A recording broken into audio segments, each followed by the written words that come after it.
No, don't goof around before the live stream. They go live. You're live. Damn, that's what I said. All right. Jason Peters reporting live for Status Coup here in Asheville, North Carolina. We are here at a propane drive put on by Redneck Relief, Redneck Housing, and Nathan and his wife, who were in previous videos that were just released yesterday, put it on in conjunction with Madden's Ace Hardware here in East Asheville. I'm really learning the area. So I'm here with Ollie. Ollie, you helped to put this on as a supervisor here at the Ace Hardware.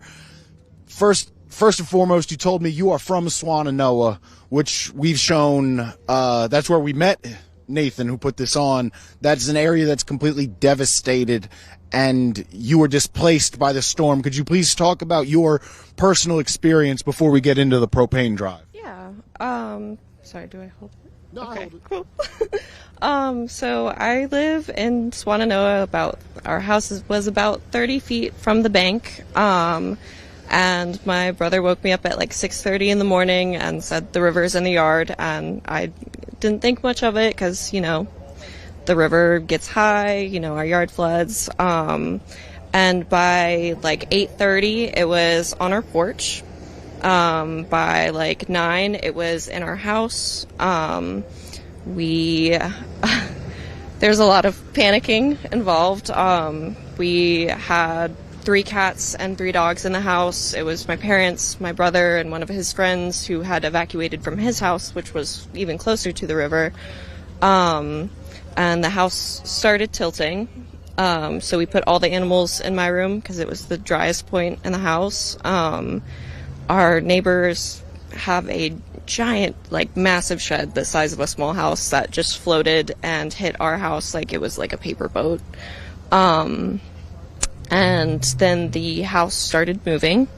It fully floated off the foundation, and the front of the house is now about 40 feet back from where it originally was. And we didn't have any of our tools, couldn't get to the porches. There's no safe way to, go through floodwater that's taller than you. Mm-hmm. So my older brother punched a hole in the ceiling, and climbed into the rafters, and with his chef's knife and a claw hammer, he broke through plywood, tar, shingles, and got us up onto the roof.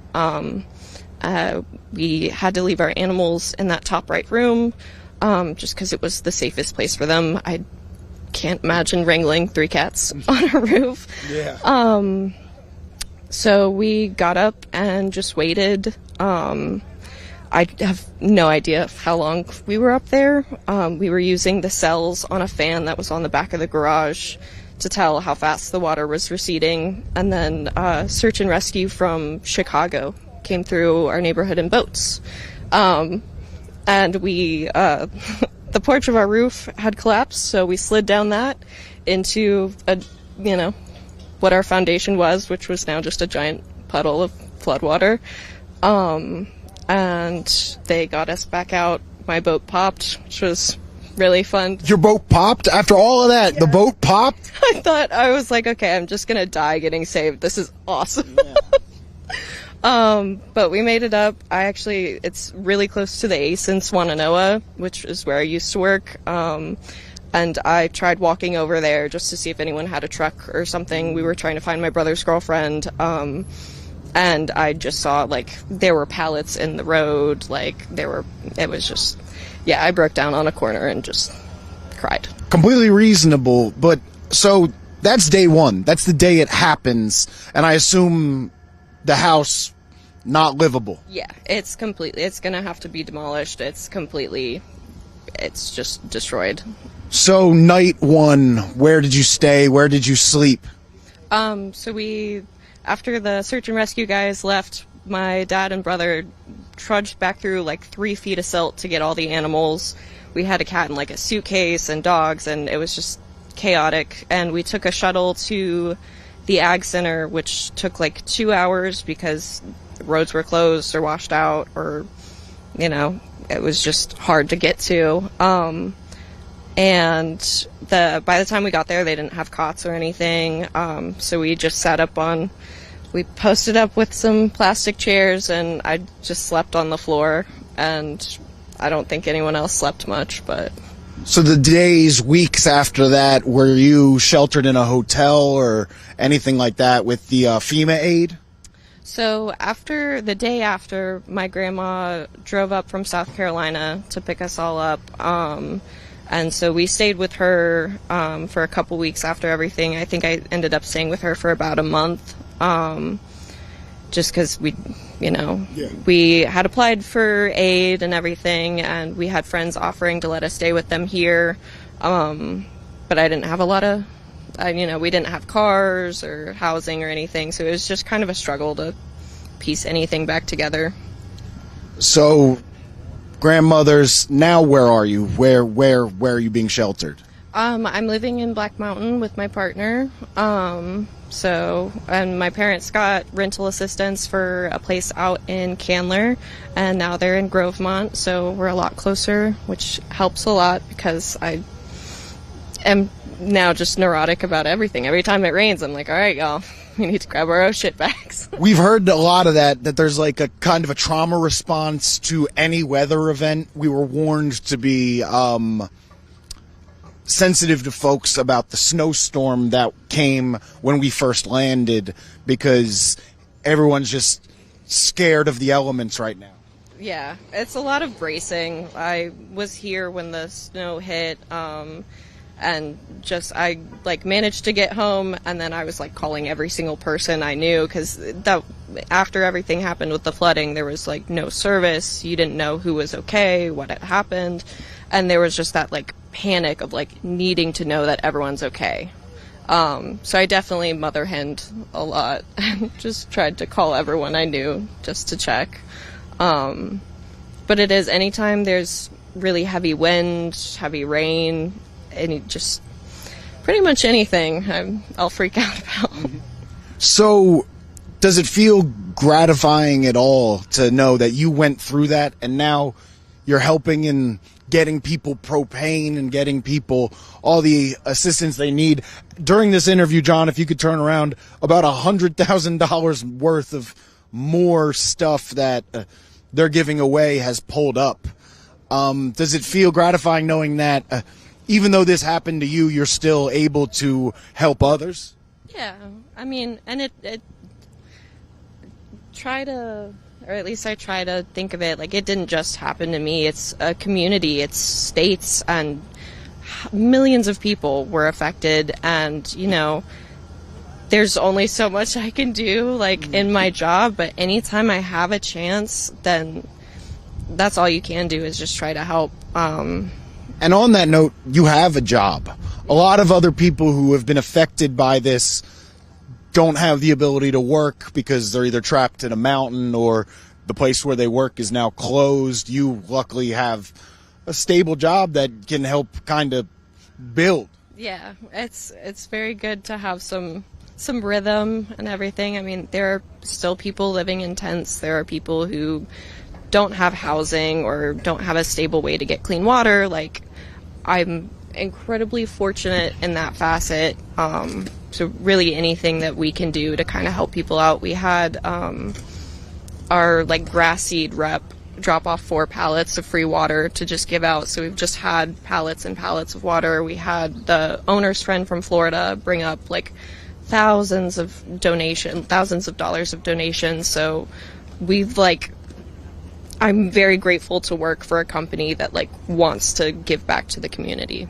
So what we've learned on this reporting trip, Status Coup doing on the ground reporting, if you want to support, go to statuscoup.com/join, is that community efforts are what's driving the rebuild. It doesn't feel like the government has actually held up its end of the bargain. I mean, there's always been a huge just amount of community in this area. That's very Asheville. I would say Beloved Asheville is a nonprofit. They've worked really closely with my family, with my neighbors, like pretty much everyone I know who has needed help. They've just showed up like fairy godmothers. And they're an incredible outlet and resource. They at one point had like 18 volunteers helping us clean up the property, like cutting down trees and just getting debris, and they're doing wonderful things. So it is a very strong sense of community. I think if anyone has Asheville's back, it's Asheville. And you know. Do you think I'm going to let you go back to work. If there's one thing that you could tell the people at home right now across the country or throughout the world watching this, what would you like to tell them about Asheville, North Carolina, Western North Carolina, coming back from Hurricane Helene? Be patient. It's not going to be a quick recovery. Help where you can. If you have like an extra $5 to send it to a nonprofit in Asheville, send it to, there are a lot of organizations trying to get to people in need. Like, these people here today have been like just so phenomenal. Like, last time they were here, came in and bought brand new tanks to give to people who were like, I have one, but I'm gonna need more, it's gonna get cold. Like, there are a lot of really wonderful people on the ground here who are trying to make a difference, and if you can help, that's the best way to get to us. Well, thank you very much for your time, and bless you with all you've dealt with. Yep. And if you want to look behind me here, this is all stuff that they're giving away. It's propane. I'm seeing mulch. I don't know if that's part of this, but I know the carbon monoxide over there is, the carbon monoxide detectors. Things like that are important at a time like this. Generators, and obviously this truck that Nathan has said has thousands of dollars worth of materials for people to use. This is on the ground reporting for Status Coup. Nathan, talk to us about what's on this truck. What are we seeing? Well, what we're seeing here today is we've got about 5 pallets of cold weather sleeping bags that we're going to hand out, hopefully, and we've got diapers, we've got wipes, we've got flashlights, we've got other vital needs, wipies, you name it. I think we probably got it, and if we don't got it and you need it, we'll get it. A lot of this is donations from the American Red Cross. We've got carbon monoxide alarms. We do have generators. We got hand sanitizers. The American Red Cross, Emerge Ministries, Cabins for Christ, Richard at Ace Hardware and his family. If it wasn't for them, none of this would be happening. And our donors, and you guys as well. Thank you very much. Hats off to you guys for bringing attention back to Western North Carolina, because it is needed so bad. I mean, there's still vehicles stuck in the trees. There's an area of a river that's just in a quarter-mile stretch. There's about 15 vehicles still in it, and here it is 4 months later. There's no excuse for it. So since the last time we've spoken to you, what is some of the work that you've done? Well, we have delivered a few tiny homes already. Since the last time that we spoke, we've housed another family in a hotel. Their voucher ran out. We had an emergency call the other night. A lady had a donated camper, and it was parked underneath some trees. It's the only home that she has left, and 3 trees decided to fall. They were about to crush the camper, so we dropped everything and went out to her.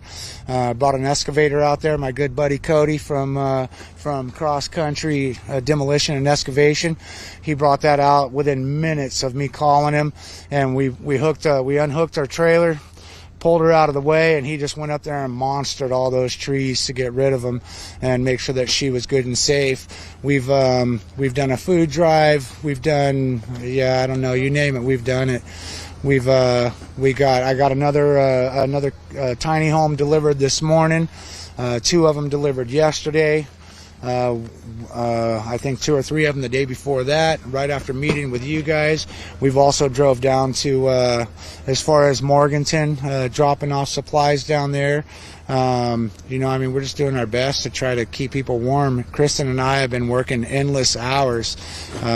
Last night we got a call at 1 o'clock in the morning, and I answered, and it was for propane. There was a family of 4 that had ran out of propane, and she was terrified that her kids were going to freeze to death. So, you know, I mean, we're doing everything we can to help folks, and it doesn't matter what hour of the night it is. Our number is 480-781-1772.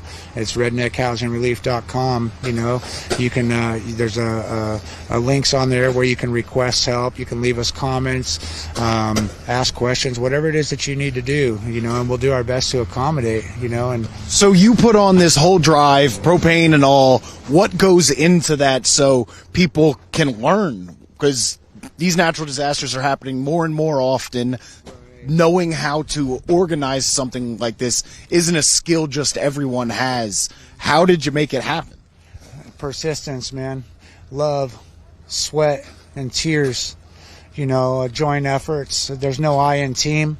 I've reached out to several folks. You know, for the longest time, for the first few months, Chris and I, we had no donations, and we spent, as I've told you before, in excess of $120,000 of our own personal finances.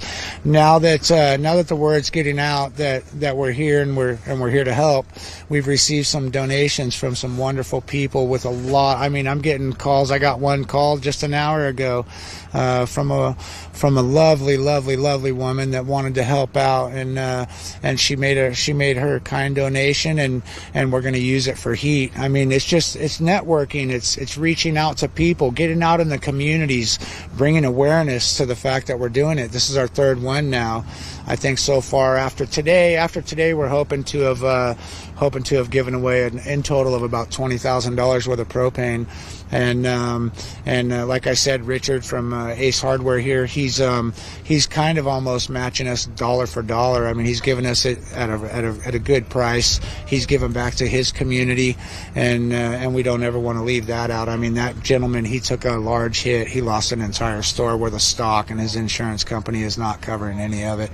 He's getting pushback from them, and he's still giving back to his community through us and through his store, and we love him for that. You know, I mean, the very first time we were out here, he didn't even know that we were out here. We kind of didn't plan it. We just did it. And I got a phone call right when I was pulling up, and he said, what's this I hear about propane? I said, you need propane? And he said, no, I don't need propane. Actually, I got quite a bit of it. And I said, well, what do you need? Do you want to make a donation? He said, well, you're at my store, and I want to be a part of it. And God bless him for that. He jumped right in, made a phone call, got everything squared away with his staff, and we've been blessing them as well. You know, I mean, we're doing everything we can to help folks out here, and it's like I said, there's no I in team, it's joint efforts, you know, and awareness needs to be brought back into this area before these people get forgotten. And you know, a lot of the news coverage has been in the cities. The damage ain't in the cities, man. It's in the hills. It's in the hills, and the deeper you get into the hollers, the more devastation you find. What are some of the towns that have been affected by this that people may have never heard of at home? Marshall, Old Fort, Black Mountain, Asheville, Swannanoa, Bat Cave, Lake Lure, Chimney Rock, Barnardsville, Waynesville. I can go on and on and on and on and on, because we've been in every single one of those areas with our efforts, Kristen and I have. Yeah, it's important to know that Asheville's spread out. It's not just the city center. There's all these communities on the outside that need help just as much. Yes, they do. They do. They need it in a bad way. I mean, the lack of government presence in the beginning was just it was unbelievable. And I mean, if it wasn't for folks like us that were out here, I know that we have saved a lot of lives, and assisted a lot of families, and helped them sustain and be able to get here. You know, I mean, be able to get here as well to where we're. And you want people to follow you on Twitter so they can see a bit about what you're doing. What is your Twitter handle? It is Relief at Redneck Housing. And there's a lot of information on there. We've got several hundred videos of different things that we're doing, and yeah, absolutely. We also have a Facebook link too. There's not as much on Facebook as there is on Twitter. The Facebook is Redneck Housing Relief, and then you can always go to our site too, which is redneckhousingrelief.com. And you know, I mean, we're doing everything that we can, and it's joint efforts at this point. There's no I in team.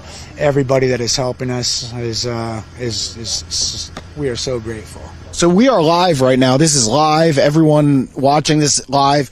If you are in the Asheville, North Carolina area, come on down. Bring your propane tanks. We'll fill them. You're allowed to have 4 20-pound tanks in an enclosed vehicle.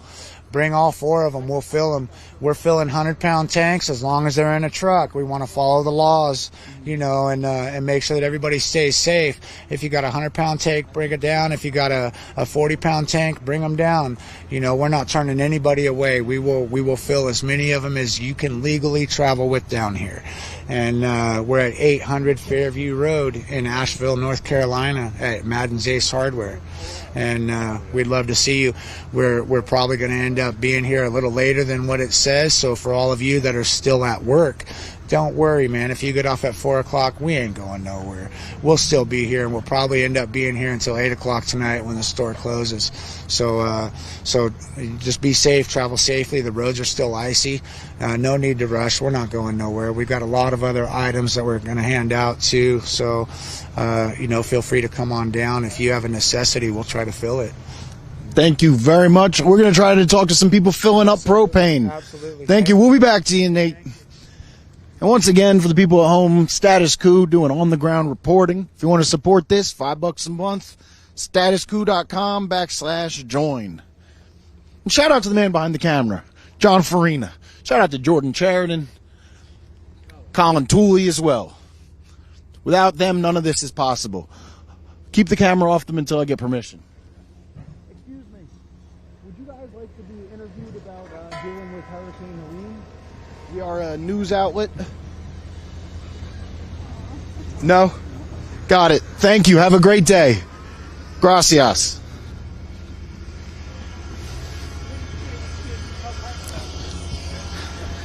Let's see. Yep. Redneckhousingrelief.com. Would you guys like to be interviewed about your experience living through Hurricane Helene? We're an independent outlet, no slant. I don't give a shit who you support. Yep. I'm trying to stay warm. Got you. So what's your name, boss? I'm Waters. Lewis. Oh. Lewis? Lewis Waters. Where are you from in the Asheville area? I'm not from Asheville. I'm from, I live in the country in Edenville. How hard was that area hit? It was, cause it's right down by Lake Lewis, Chimney Rock. Oh, yes. It hit hard. So what was your personal experience with Hurricane Helene? How has it affected your life? Well, it just slowed down everything. It just, you know, everything I had in the fields, garden, beans, potatoes, okra, collards, it's everywhere now, gone. How about your house? Is your house okay? My house is all right. It messed my furnace up. I ain't got no heat. Is that what brought you to the propane drive today? Yeah. How many tanks did you get? I ain't getting none yet. I just got here. Okay. So my question for you is, have you gotten any relief from the government, or has any governmental body reached out to you to help in this situation? No, I haven't got no kind of help right yet. I could have got some, but I wasn't around. What do you mean? I mean, I was around, but I wasn't around. I didn't know how to apply for it. I had no way to get the fill out any kind of forms or anything. Oh, so you needed to have like internet to fill out the forms, and you had to have all of that up, but the storm knocked all that out, so you weren't able to. I had a doctor's appointment for my knees. I just spent 2 days in the hospital early part of this week, and I had no way of getting around. And then, on my problem with hurricane, when it hit, I had no way to move. No way to move. No car? No car. No way to move. Like all the people down in the back cave in Lake Lewis, right where I stay, I watched them park their helicopters there to go get people and pick them up and bring them. I couldn't move though. Yeah. You a farmer? Yeah. Yeah, so you're a farmer. Yeah. Are you worried about how the potential chemicals in the water supply? I don't. You know what? I got that to worry about. I really don't know how it's gonna be this year coming up. I don't know. Is that how you primarily make your living, is farming and selling your goods? That's it, farming. Yeah, farming. Do you think you're going to be able to make a living off of that this year? I can't say yes. I can't say no. I don't know. I just gotta wait and see how the weather be, how my land's gonna turn out, how I can work it. Has it made any improvements over the last 100 days since the disaster hit? Well, it's always gonna make an improvement if the weather change. If the warm weather can make an improvement, cold weather make a bad improvement. So, as long as the weather can be good and stay warm, I can motivate a little bit, but not like a business doing. So what are some of the biggest needs that you see people having in your area up by Batcave, Chimney Rock? Well, first of all, it's getting everything cleaned up. It's a mess, man. Getting everything cleaned up, and I guess once we get everything cleaned up, get our fields and stuff together, we can work them. Yeah, but it's got a lot of. I never seen it like this before in my life. And I'm 71 years old. Never seen it like this in my life. Well, when you say that, what have you been seeing? Cause just where everything took over, where the water took over. I ain't never seen a rock big as a parking lot float down the water. I never seen the mountains come down like I seen. Oh, like the landslides? Oh man, I never seen nothing like that. Never seen nothing like that. Yeah, okay, so in your general area, do you know of people who have passed away? I know there's people I've not seen.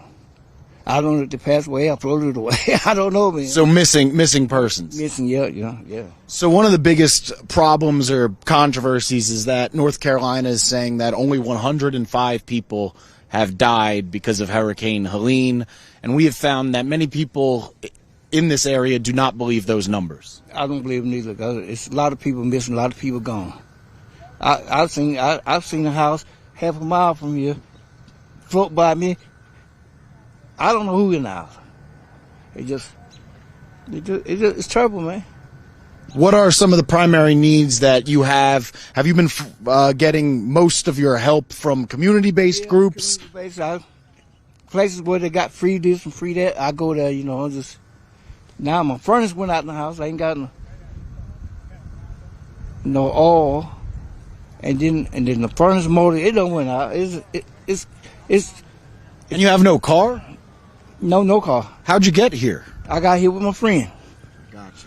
Yeah, got no car. So you're just relying on the kindness of others to get by? I got a friend that he helps me out. I help him out when it comes to getting wood and doing this and doing that. Yeah, matter of fact, he's waiting on me now. I know I'm gonna have to go. Has your area been?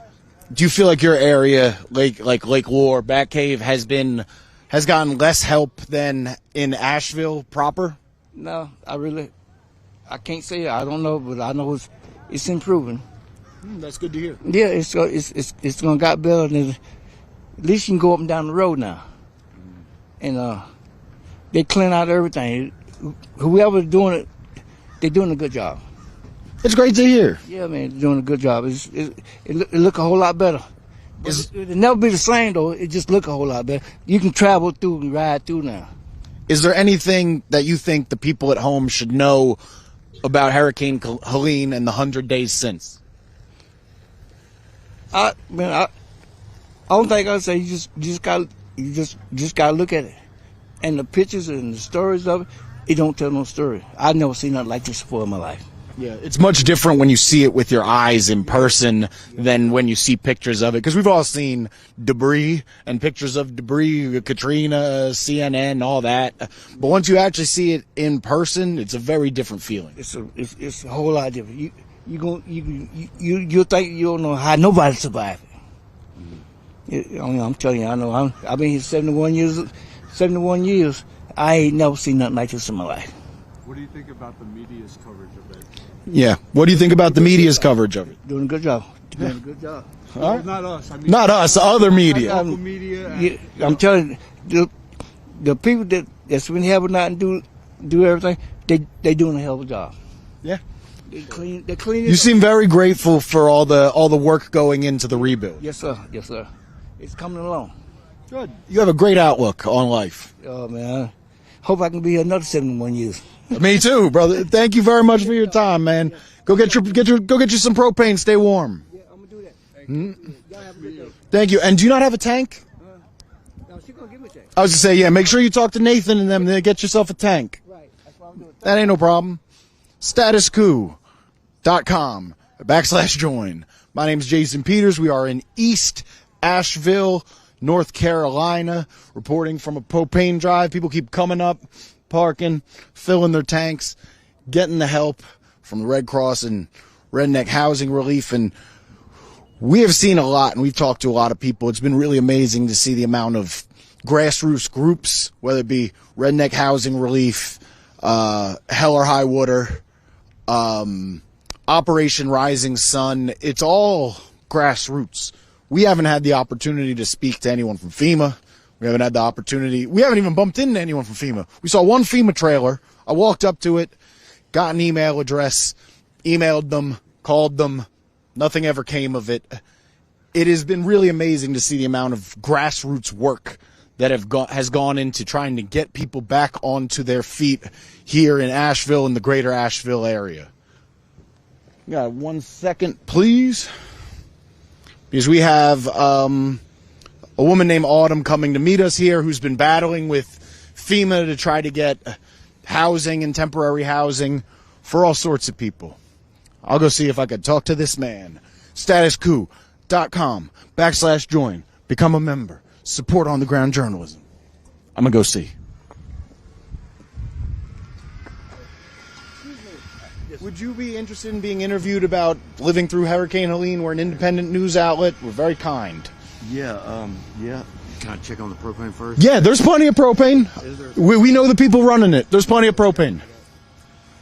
You could have four. They'll fill 4 tanks in an enclosed car. Okay. I mean, Yeah. for families. Yeah, go talk to that man over there, and then that's perfectly fine. I would say, go talk to that guy in the beanie and the hat, and he'll get you squared away.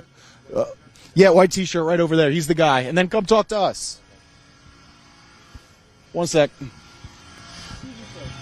Would you like to be interviewed about living through Hurricane Helene? We are a non-biased independent news outlet. We're just trying to get people's points of view. No, sir. That's perfectly fine. I love your jacket. Thank you.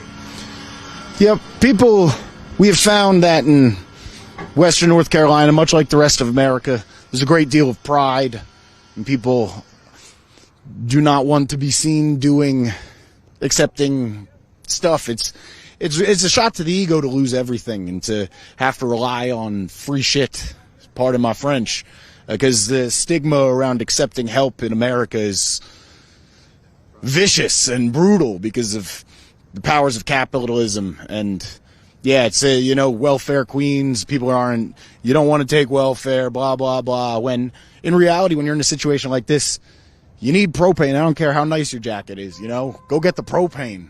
But people don't want to be seen doing it, and I understand that completely. I understand also people being afraid of the media. I've talked to many people who have had YouTubers, which it isn't great that we fall into the category of because we're on YouTube, but we interviewed a town official, Terry Ramey. That interview will be out either today or in a couple of days, and he told us this long saga about YouTubers duping people. We had to blur someone's face in another video because a YouTuber accidentally called someone handicapped and messed up their housing situation. It's been a really, really interesting thing to be a part of the media and have people react to us. Most people are happy that we're just here doing stuff and helping and getting the word out. But other people are rightfully skeptical because they've been done wrong by the media before, time and time again. So being on the ground representing Status Coup is a lot of breaking down those boundaries between people, but completely understandable why that man doesn't want to be interviewed. But we'll get him in a moment. We're going to talk to Kristen. doesn't wanna. Yeah, these older gentlemen, why the fuck would they want to talk to me?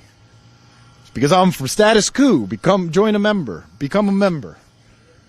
What's it called? Is her name Kristen? Let's go, Kristen. Did you have a moment? Do you have a moment to talk? Got it. How you doing, brother? How you doing, man? Great to see you. Yeah, you too, buddy. Thank you, sir. What have you been doing out here today? Oh, hauling this material and supplies, and Did you have to pack that truck? no, it was already packed. We just set it on there with a forklift. Okay. What's it called? We want to talk to her real quick. So, you've been out here helping. We talked to Nathan, but we want to make sure we talk to you as well. What went into putting this propane drive together? How much propane is there available for people? If you're in Asheville, North Carolina right now, you can come here and get propane. Is there enough propane? Yep, and we have propane on standby. So last time we emptied that tank, Richard, the owner of Ace Hardware, he has Boss Man, and they're on call. So if we empty this tank, they're gonna come within 20 minutes and refill it. So anybody, any time, we'll be out here. Typically, we've been running over, so people show up. They come from work, and we're not turning anybody away. So, we talked a little bit about what got you interested in doing this work. People at home who may be unfamiliar, you guys came all the way from Arizona to do this work. What has inspired you to be here and not only stay here? The people need help. The people are struggling immensely. A lot of, channels, they're not airing anything. So people think that this is over. This has just begun for these people. It's going to be cold, and it's going to be freezing temperatures. A lot of people have lost everything that they own. It's just a humbling experience to be here, and we wouldn't be anywhere else. We would hope that somebody would do this for us, and we know that Western North Carolinians would. They're amazing people. Have you had any interactions with FEMA recently? Have you seen FEMA out while you're doing this work? No, sir. Just a stern no, sir. No, sir. I think in the 4 months we've been here, I've encountered FEMA maybe 3 times, and it was in a tent set up in a shopping center just like this, with a clipboard, and not much interaction with folks, and that's just my personal experience. Yeah, and that's from people who have been boots on the ground doing the work and in the places where FEMA should be. Personally, I've only seen FEMA once, and there was no one there. Oh no, we went to the FEMA headquarters once, and they kicked us out of the mall. So they told us, you can't be here, don't videotape, don't take any pictures, and they told us to get out of there. But yeah, I mean, I'm not sure what exactly is going on. I mean, it'd be much appreciated if, I know there's privacy concerns, but there's a lot of people on the ground like us that are, part of the community now that want to help all these people, and maybe they've filled out paperwork with FEMA and, expressed their needs, but for whatever reason, they're not getting the help that they need, and it takes individuals like ourselves to really canvass the areas and reach out to find those people in need. Let's move out of there. Let's let this car come through. Whoop. Yeah, we got to let the people get propane. That's more important. No, so So my thought is, if you're not going to provide help, help those that are here, knocking on doors and giving those hugs to individuals, and we're in a parking lot. We're zigging and zagging. This is what a live broadcast is all about, is the constant threat of being hit by cars. Yes, we're just having a hard time reaching everybody that needs help, and it's just unfortunate that FEMA probably has that information, and for whatever reason, it's hard to get people help. So we're just grateful that folks are coming out. We're calling folks ahead of time and letting them know that we are having these propane drives, and it truly is knocking on doors.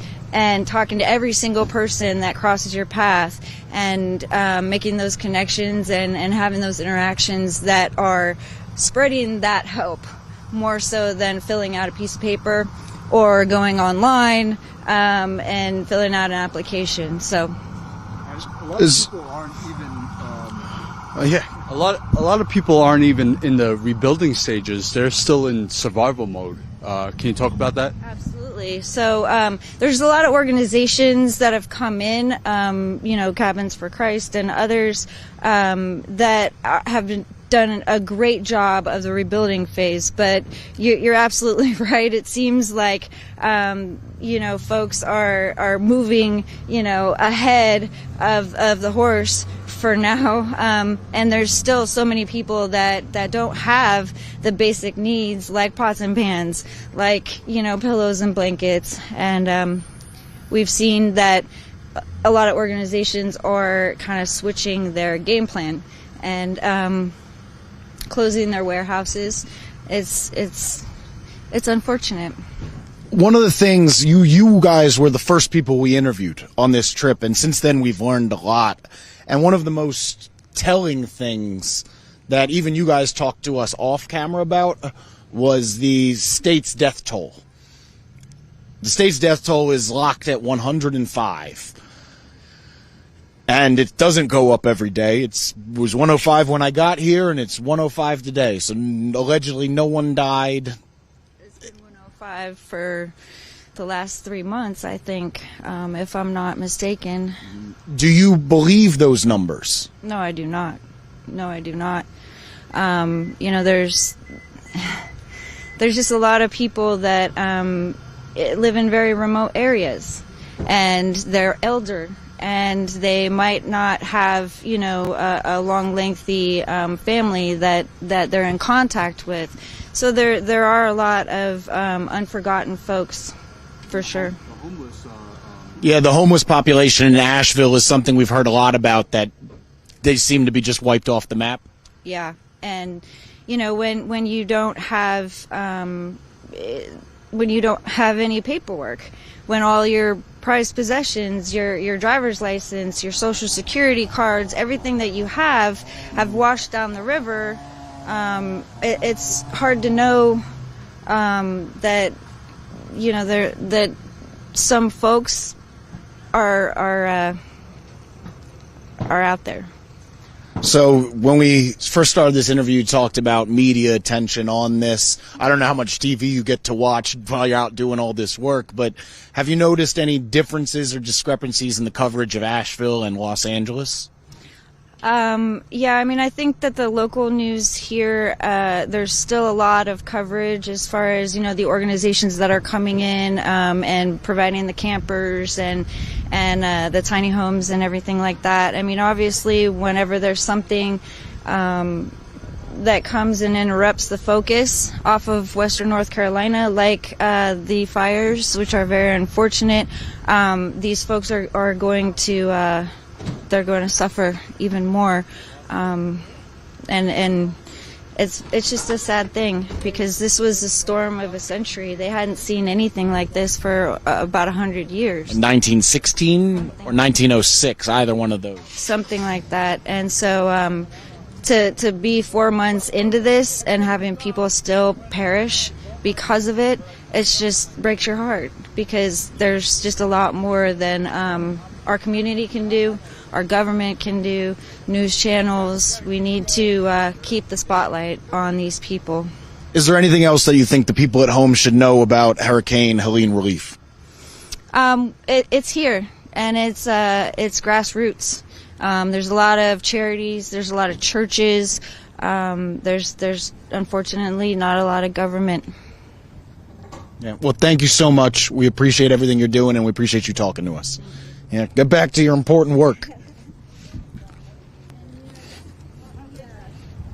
Typically, oh, no. Oh, you're talking to me? We're live. You can't tell me anything if you don't want it. If you don't want it out there, you got to tell me later. Okay, so we are still waiting on Autumn to come. She's been dealing with FEMA directly. We've been told that she is the person to talk to about everything dealing with FEMA and people getting kicked out of their hotels, because when we first arrived here, we were told that FEMA was removing the people from the hotels where they were staying for temporary shelter, and then it has been a jumbled mess. Last night, late on Twitter, FEMA posts that they can extend till January 24th, but then we talked to Grassroots people who have been dealing with these people in these hotels, and some are getting kicked out. Something like 3,000 families are in hotels, but still 1,800 were kicked out yesterday, but then they were told they were allowed back in and then granted until the 24th, and then they have to continue to be on eggshells waiting for the 24th to know if they're going to be kicked out on the streets or not. They have to learn what their situation is, and there is no stability for them to build upon. We got 1,000 people watching. Smash that like button. Yeah, we got 1,000 people watching right now. Please like, subscribe, join, share. StatusCoup.com/join. My name is Jason N. Peters at jpeters2100, and behind the camera is John Farina at John Farina Photo. Is on Twitter. I mean, it's nice of me. I remember that. I love you, John. But we are in East Asheville at a propane drive. People are coming and filling up their tanks. It is being ran by redneckhousingrelief.com if you want to support them. Also, Ace Hardware is helping a lot. John, stay there. I'll see if he wants to talk. 50-50 shot every time you approach someone because people are prideful. Excuse me, sir. My name's Jason. I'm a reporter from an outlet called Status Coup. We're an independent outlet. Would you like to talk and share your story about dealing with Hurricane Helene? I'd appreciate it greatly. Sure. Come on over. What's your name, boss? I'm Ben Miller. Ben Miller. Where are you from in the Asheville area? I live over near Biltmore Village, but I work down at the River Arts District for the North Carolina Glass Center. So, very happy to hear from you, because those are two places that I've heard a lot about, but we have not had the ability to go there. We've been Waynesville, everywhere. Yeah, Clyde. I can't keep naming random North Carolina towns, sure, but my brain only is so smart. So many of them. But talk me through, how has Hurricane Helene affected you? So it's been interesting. You know, obviously the first few weeks there was lack of power everywhere, lack of communication, so that was huge. And then obviously dealing with the lack of water for the couple months after. But since we've gotten water and power back, it's really been kind of watching all the businesses in the area kind of slowly recover, watching the community come together and, you know, rebuild everything. For me personally, you know, living near the Biltmore Village, you know, I kind of watched all of my neighborhood and all the businesses near me get completely washed out and destroyed. And so that's been a really slow rebuilding process. And then in the River Arts District, you know, the North Carolina Glass Center was really lucky. We managed to avoid the flooding probably by about 5 feet of water. But again, all of our neighbors got completely destroyed, and a lot of, you know, our friends and, you know, coworkers are, you know, struggling to rebuild their businesses. So what brings you to the propane drive today? Obviously, you're getting propane. Has your house lost heat? Has your house lost the power? So the propane is actually for glassworking. So it's for working on a torch. And so it's one of the things, the North Carolina Glass Center works really hard to supply local glass artists with an affordable place to make their work. It's a big source of, you know, basically, it's one of the, I think it's the main rental studio in the area for glassblowers who want to work, and propane is one of our main sources of fuel for the torches and for our heating elements. And so we're just filling up to make sure that we can allow our glassblowers to come in tomorrow and the rest of the week and keep working. Yeah, everyone that we've spoken to said the Arts District was completely flooded away. To most of the people, that means nothing. Mm-hmm. They are unfamiliar with the Asheville, North Carolina Arts District. But for someone who lives here, what does that mean in reality to the people here? So it means a lot of different things. For a lot of artists and a lot of businesses, what it means is that either you have to find a lot of funding or find some donations to rebuild, or you have to find a way to relocate, or you have to completely, you know, rebuild a business or start from scratch or move out of the area. And I know a lot of people who have done all of those things, people who are struggling to get their businesses back up, people who are working to clean out, you know, the buildings that have been damaged and, you know, the interiors destroyed, and try and rebuild those and make them habitable for artists again. But the biggest one is just, you know, that the lack of tourism. You know, the hurricane really scared a lot of people away, and the only way that the artists are going to be able to recover in the area is if people keep coming and supporting and, you know, giving money and trying to help out with the recovery effort. Have you had any interactions with FEMA or anyone in the government? So I haven't personally interacted with FEMA. I know that they were really boots on the ground in a lot of the smaller areas surrounding Asheville. I know that they were in town here doing different water drives and food drives and things like that. I went through some of those during the early weeks of the hurricane, but I didn't sit down and speak with anyone from FEMA directly. Got it. How do you feel about the national media coverage of Hurricane Helene? I personally haven't followed too much of it myself. I feel like from what I've heard from people who are following the news, it was, I think the coverage has done a really good job talking about the destruction that's happened, but I feel like, as happens with a lot of natural disasters, there was a lot of coverage in the moment and in the immediate afterwards, and then all that coverage has kind of disappeared. It's actually really nice to see y'all out here now when it's been months after everything happened, when people are still struggling and still trying to get everything back together. And so it's nice that news outlets are still kind of covering that, because I've seen less and less of that in the past couple months. Well, I appreciate that. We're an independent outlet, Status Coup. We do boots on the ground reporting, and I'm happy to be here just because I've learned a lot just about this situation, and I'm happy to convey that to, I think we have 1,000+ people watching live right now that we're talking directly to. Is there anything else that you would like to tell people about Asheville or about the hurricane? I would just say, we're open. Asheville is open. We want your business. We want you to come eat at our restaurants, go to our bars, support our artists. The only thing I would say is, be respectful when you're here. Not everyone wants to talk about the hurricane. Not everyone wants to relive that trauma. But at the same time, some people do. Some people really find it important to get that message out. And so come support. It's a real coin flip about who wants to talk to it. And we try our hardest to be respectful. Makes sense. Thank you very much. Thank you. Good luck. Thank you. Ooh, and get out your way. And we got our friend over there who wants to talk, and it is pretty interesting, his perspective as someone who's from Asheville, an artist in the Arts District, because we've talked to a lot of the people in the more rural settings that have said there is a rush to bring tourism back, to bring in money to the area, which has the rural areas feeling a little let down and a little neglected. But where's my guy? We're going to go talk to him, and then we're good to go.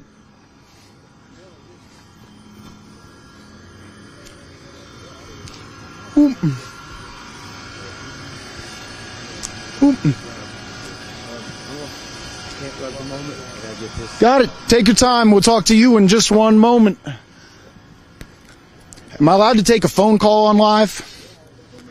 Yeah. Do some stuff. Do you want me to turn the camera on you? That's all right.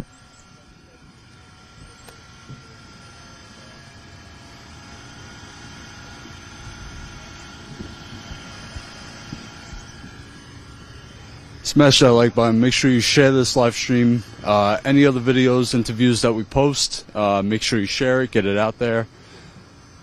This is still an active disaster zone 100 days later. So don't be fooled by the media, national media, ignoring it. A lot of people do need help.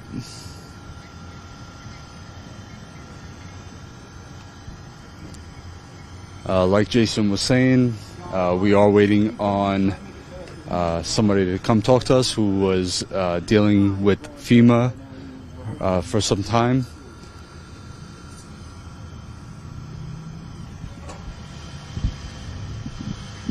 That's perfectly fine. We want to hear about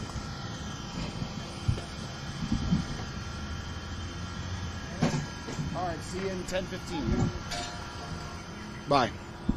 So I was just on the phone with Autumn, and I was on the phone with a woman named Autumn. She will be here soon. She has been arguing with local senators, FEMA, and right now she's actually stopping at the FEMA office to drop off paperwork. That is why she is late to this interview, which is perfectly fine. We are out here in East Asheville. It is a cold winter day. Today's actually sunnier and nicer than previous days, but it drops and has been getting blistering at night. When you wake up in the morning, it is 17 degrees, 20 degrees, and it's supposed to get even worse tomorrow. You feel the wind rolling off the mountains, and I don't know how people are sleeping in tents, and John can even verify this. You'll see tents throughout the highways. There's a tent posted up next to our hotel. It's been really something to see. But let's see what we can get going. Excuse me, would you like to be interviewed? Nope, okay, figured that. That's reasonable. But, yep.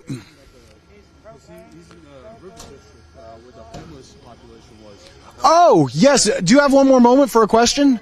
We wanted to ask you something that we've heard a ton about. We were told about there was a large homeless population in Asheville that many fear has been just wiped away. Do you have any anecdotal thoughts on that? Have you seen that? I think that there are probably, I know a lot of the camps and places where homeless people were living were really close to the river and near the River Arts District, and so I know that they ended up suffering as a result.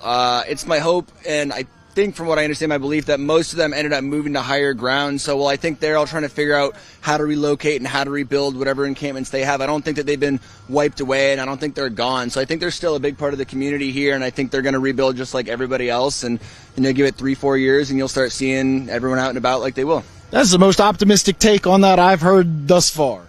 Yeah, I think people are resilient. I think people have a way to survive. And again, as I mentioned earlier, we've really seen the community come together, help each other out. And I think that, homeless communities have actually always been really good about kind of bonding together and helping each other out for the most part. And I think we're seeing a lot of that now. Yeah.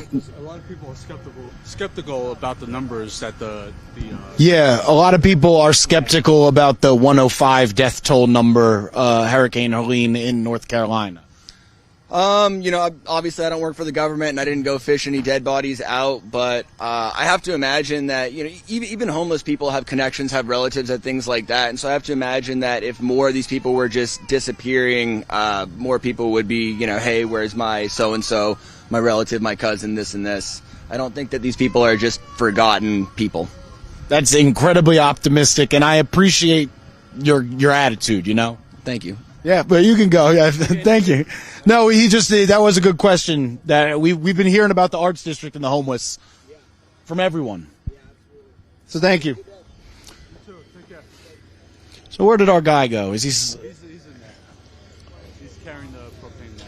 Got it. Oh, and we've got a Confederate flag truck, but he got a new hood. You can see the remnants. If you're enjoying our coverage of Asheville Hurricane Helene relief, please go to StatusCoup.com/join to support our coverage. We have been driving all over the state getting work done. The roads are icy. The roads are, watch out, John. These cars. The roads are a good thing to cut. Yeah, I don't know. But, yeah, we're just waiting on our guest of the hour, Autumn. A lot of people just are not interested in talking when they're in their time of need, and you got to be respectful of it, or else you're just another problem for them to deal with. What's up, John? What do you need? We got to wait for this guy. Slow and steady wins the race, because it's hard to just pull up on people and just be like, hey, you're in need. Do you want to talk on camera? And that's completely reasonable. America is a proud place. Western North Carolina, a place very few people ever think of, is an incredibly proud place with people who are prideful and resourceful and focused on community. This is all grassroots. Everything you're seeing is completely community funded. None of this was FEMA. None of this is the government. The closest thing to that is the Red Cross, which gave some flashlights and some carbon monoxide readers. But anything helps at a time like this. So consider... Yeah, heat is incredibly important because... So I've spent a lot of time camping, especially in the winter. If you don't have any heat, especially in the morning when you wake up, you go into a sleeping bag and be fine throughout the night. But to get up and out of that sleeping bag and just to get moving, get your day started, is incredibly tough to when it is freezing. And on that note, even today we were at a tiny house, and people are like, oh, get people shelter, get people an RV, get people a tiny house. But if you don't have propane for the tiny house, it's an ice box. If you don't have propane for the RV, it's an ice box. I don't think we've done one interview where propane has not been mentioned. If you're at home, take a shot every time the word propane is said. Go ahead, John. The RVs have to be, and the RVs and the tiny homes have to be winterized. They have to be insulated. So talk about Tommy. That's also true. So we have, it's a really interesting nucleus because Redneck Housing Relief, these people, they are able to get people tiny houses. They're able to get people propane. But then you have people at Operation Sunshine, which is Tommy Miller and them. They are winterizing them. So for many of these people, you're calling multiple organizations, multiple groups to try to get back on your feet. And then, yeah, it's really been something because you'll go to someone's house. There's 95 different ways that your house could have been destroyed. It could be wind damaged, water damaged. Oh, now your roof's off. Oh, now you've got mold. Now the foundation is shaky. Oh, there was a landslide. Now you don't have a driveway. Now you don't have a car. Now you've got mold in your house. The foundation's weak because of the water. And you're supposed to deal with all of those issues. Imagine you just had black mold. Think of the cost that you and your life would have. But it's not just black mold. It's black mold. It's water damage. It's a landslide. There's tornadoes. There's hurricanes. And now imagine that didn't just happen to you. That happened to everybody. Everybody in the area it happened to. So the ability for you to come back from that, the supplies you need, the manpower you need. You don't even know who has a car. You don't know who has gas. Things like drinking water are like necessities that people just don't have access to. And you might not understand this area. I didn't until I came here. I learned that there's people that live on the top of these mountains in the background, in the middle of the mountains, dense thicket. There is one winding road leading to houses on these mountains. If that road collapses, how the fuck are you going to do anything? Pardon my French. And a lot of these people are going through this and still having to go to work, make money, take care of their families. Their kids have to go to school. Mm-hmm. So you're having to do the things that you normally do while having to learn how to survive without those needs, without what you have. And think about Lewis, who we just spoke to earlier in this live stream. You know, scroll back in the live stream if you just came late. We spoke to a man named Lewis who had a farm. His house wasn't destroyed, but his farm was, and that's how he made his livelihood. They dipped on us, didn't they? That's life. Now we're down to... Our guest of honor will be here momentarily.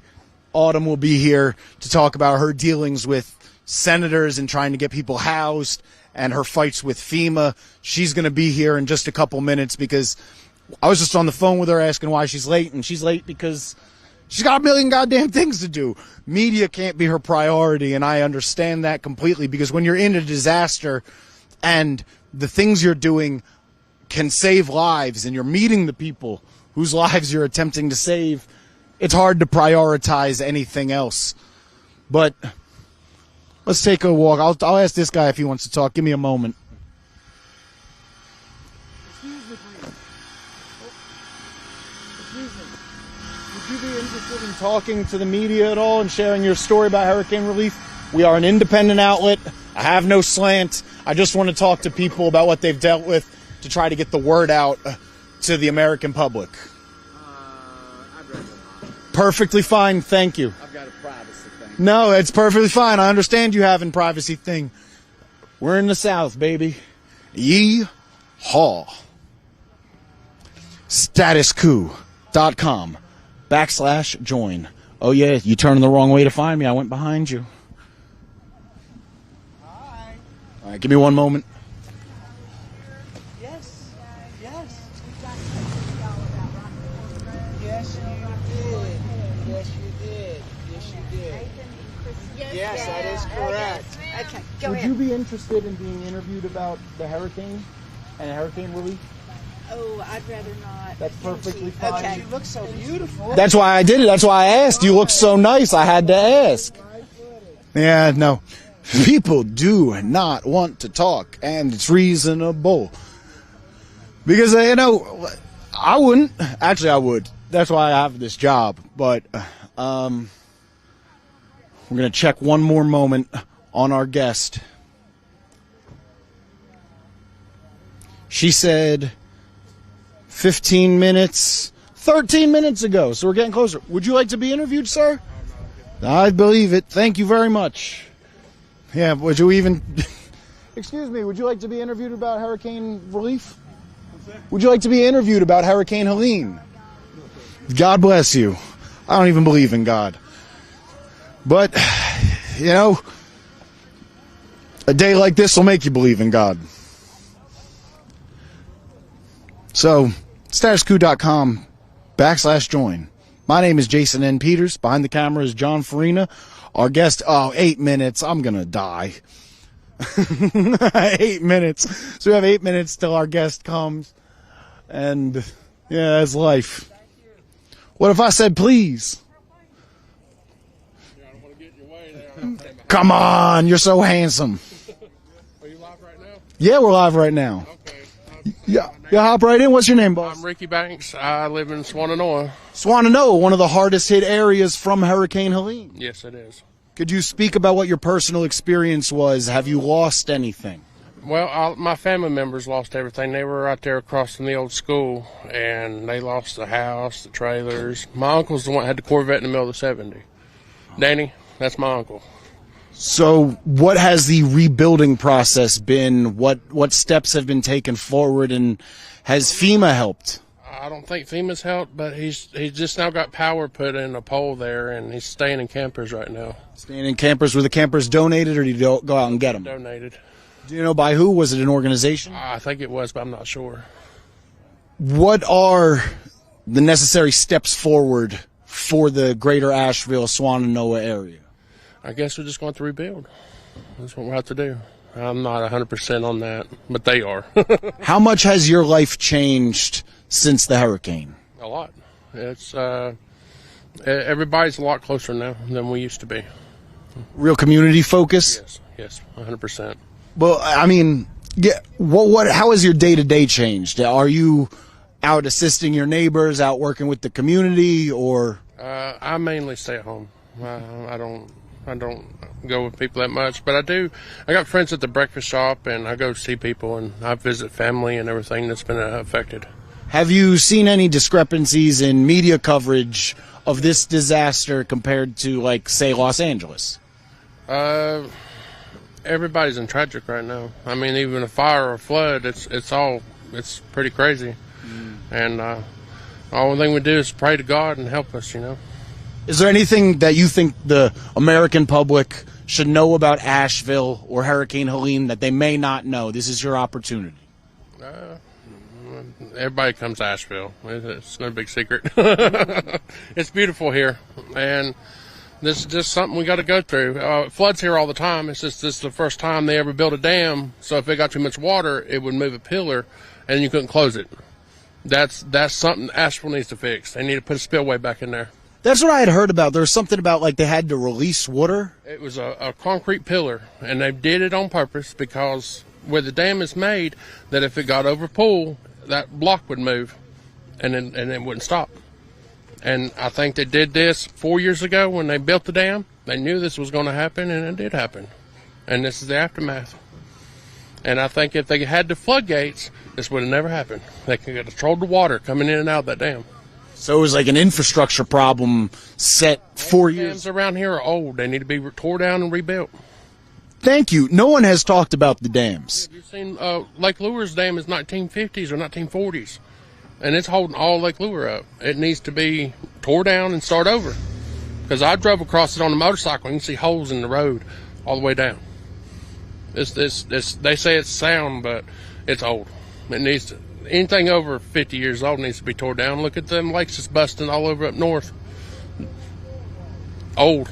That's great insight, because I'd heard about the water being released, but I had never heard it explained, you know? Yeah. Well, if you look on your Google Maps, you can't go up there. It's not open to the public. But during the flood, if you go on YouTube, you can see the North Fork Spillway, and you'll see the concrete block missing. That's all the water we had. Well, it never turned off. It stayed. I was Olympic-sized swimming pools of water too, and that had a lot to do with it. It was a lot of water. Now, if we get that in snow, we're done. I hope not. I was going to say, do you have any faith that come next hurricane season, Asheville will be intact? We just watch the river is all we do. Ain't got no choice. We're living on it. We've always lived on it. And I think people unfamiliar with Asheville may not know there's floods all the time. That ain't nothing new. It never got this big before. Yeah, we had driven down that main road on Swannanoa, and there's I think it was a gas station where you could see half the parking lot fell in, but on the other side of the street, it's the gas station with the Swannanoa County store, and that one's completely fine. Yeah, I know it's crazy. I mean, Swannanoa is where the 5-lane is. Used to be a junkyard. That's the reason why you see old cars stacked up. I didn't know if that was the hurricane or if it was just a junkyard. It was a junkyard. They made a road through it, so they filled it in with dirt, and they built all Swannanoa. It used to be a junkyard, but my papa told me back in the day they used to be a junkyard, and he said where our house is now, the river used to be there. Everything had been moved and switched. And then the river just came back. It went back in its regular channel. And then underneath all the water, there's a shelf. It's a big rock shelf. It's all through Swannanoa. You'll see it in different places, like where Ward's Lake used to be, there's a shelf there. Where Charles D. Owen, where it washed out, you can see the shelf. That's how, I've never seen it before. Why didn't you want to talk? You know so much. That's why. Well, you know about like infrastructure and dams. Like this is the important information. I'm dipping. I know you're dipping. I see that. But I lived here my whole life. This is all I know. What does Swannanoa mean to you? It's home. It's home.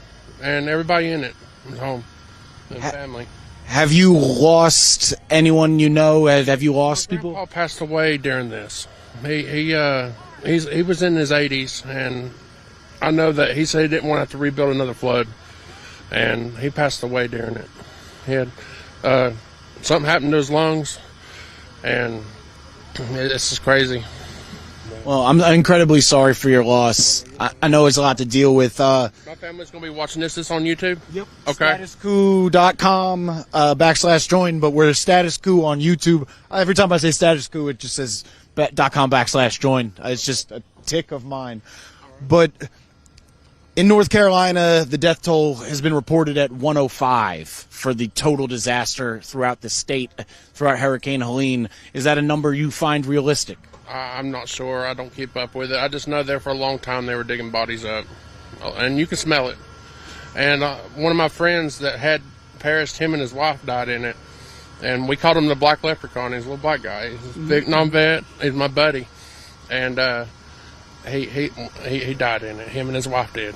They lived in the trailer parks across from Boyd Tires, right there on 70. And trailers and RVs are a lot of the solutions to the current problems, but those were probably the people that were the most vulnerable during the storm. Yeah, because they were right there in the river. I've always talked about it, but I never thought it would ever happen. And then it happened. Well, I appreciate you. Is there anything else you want to tell people about the disaster? We're just trying to heal. That's all we're trying to do. Everybody heal and praise God that we're still alive. See, we're the lucky ones. We're still here. And what is your name one more time? Ricky Banks.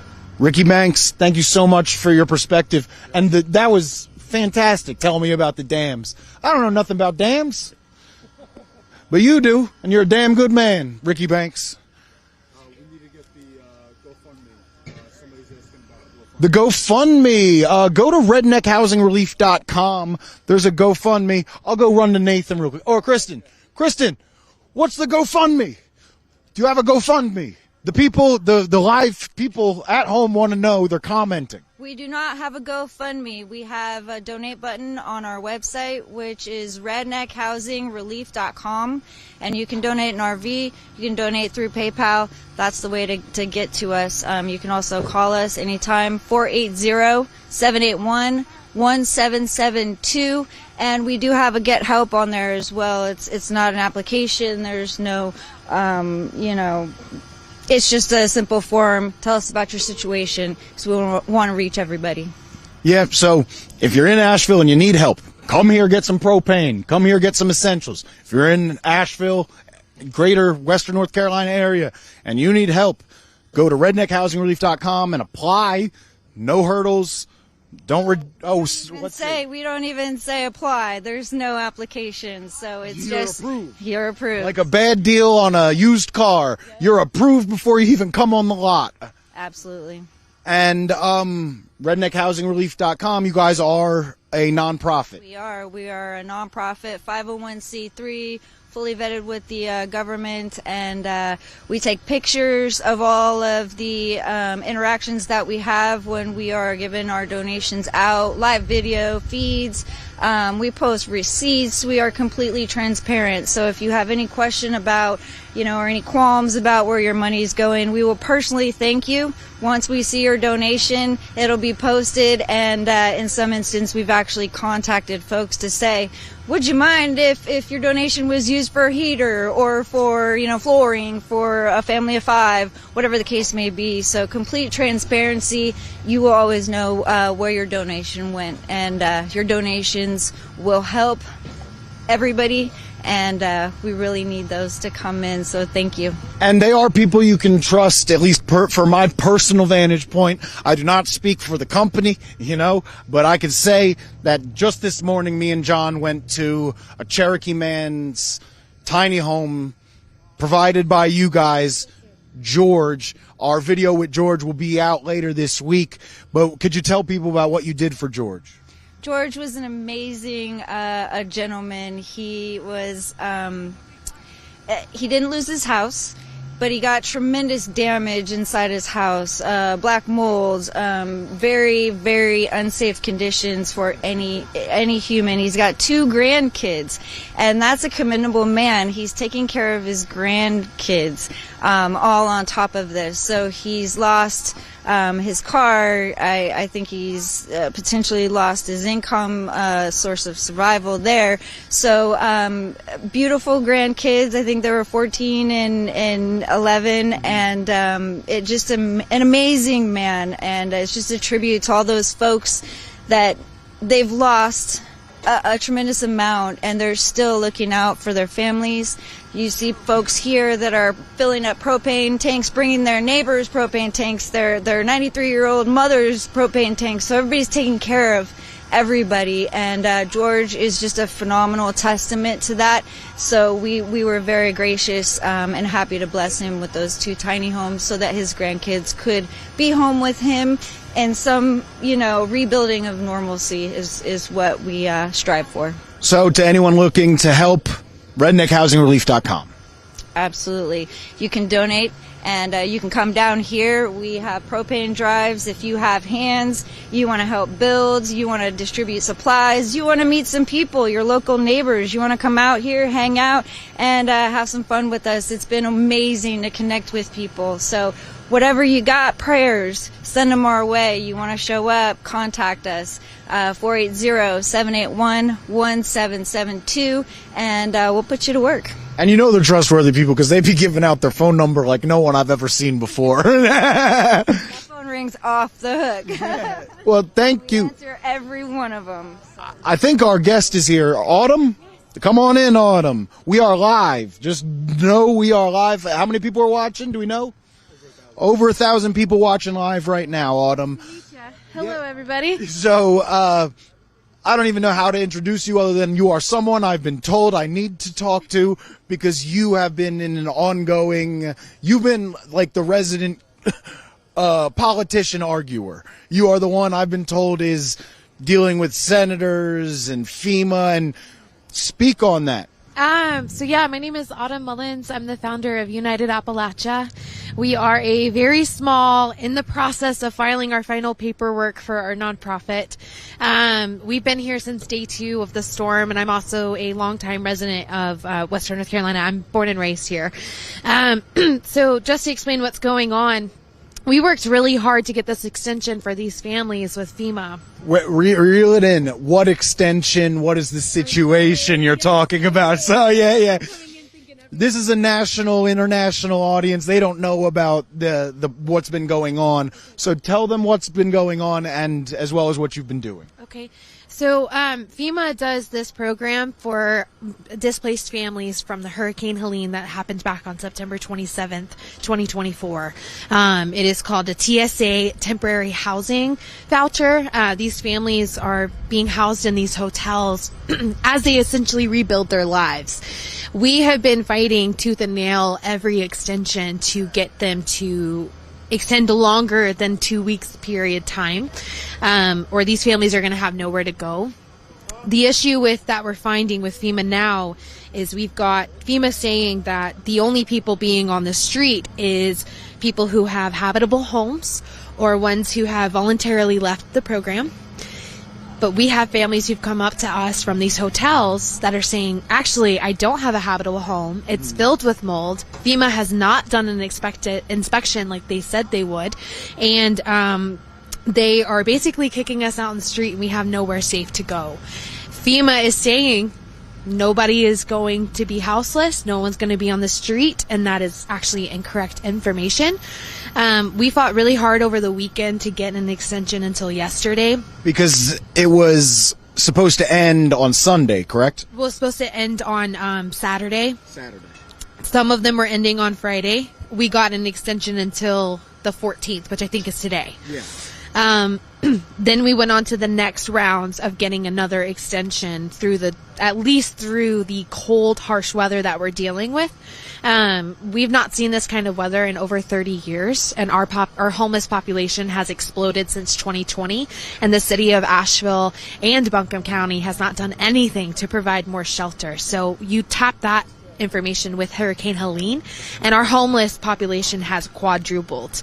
So, and I'm sorry, I'm gathering my thoughts because take your time, breathe. And we've heard a lot about the homeless population. A lot of people are very worried about the homeless population. I'm not from here, but people have told me that a lot of them live on the riverbank, in the Arts District, and anecdotal people's experiences saying they're not there anymore, and they're worried that they got swept into the river. There's a lot of them that we will never know where they've gone. A lot of them don't have family to reach out. There is a Google Doc that is free for anyone to use. I can give you. I've been on the Google Doc with the missing people. Yeah. The thing is, people don't understand about Appalachia. It is one of the most ancient regions in the world. So we've got families, generational families, up in these hollers that don't even have their houses registered with the state because it's so old, and their family is right there. They haven't branched out. So we have multiples of families that we don't even know have gone missing. And then you tap that in with the homeless population of people who've been running away from danger, or they didn't want anybody to know their location, or they've not, had any services through the state, so the state didn't know that they were here, and they're just gone. So now we're dealing with the next influx of families who've lost their homes or have been evicted. There was never an eviction moratorium like there should have been.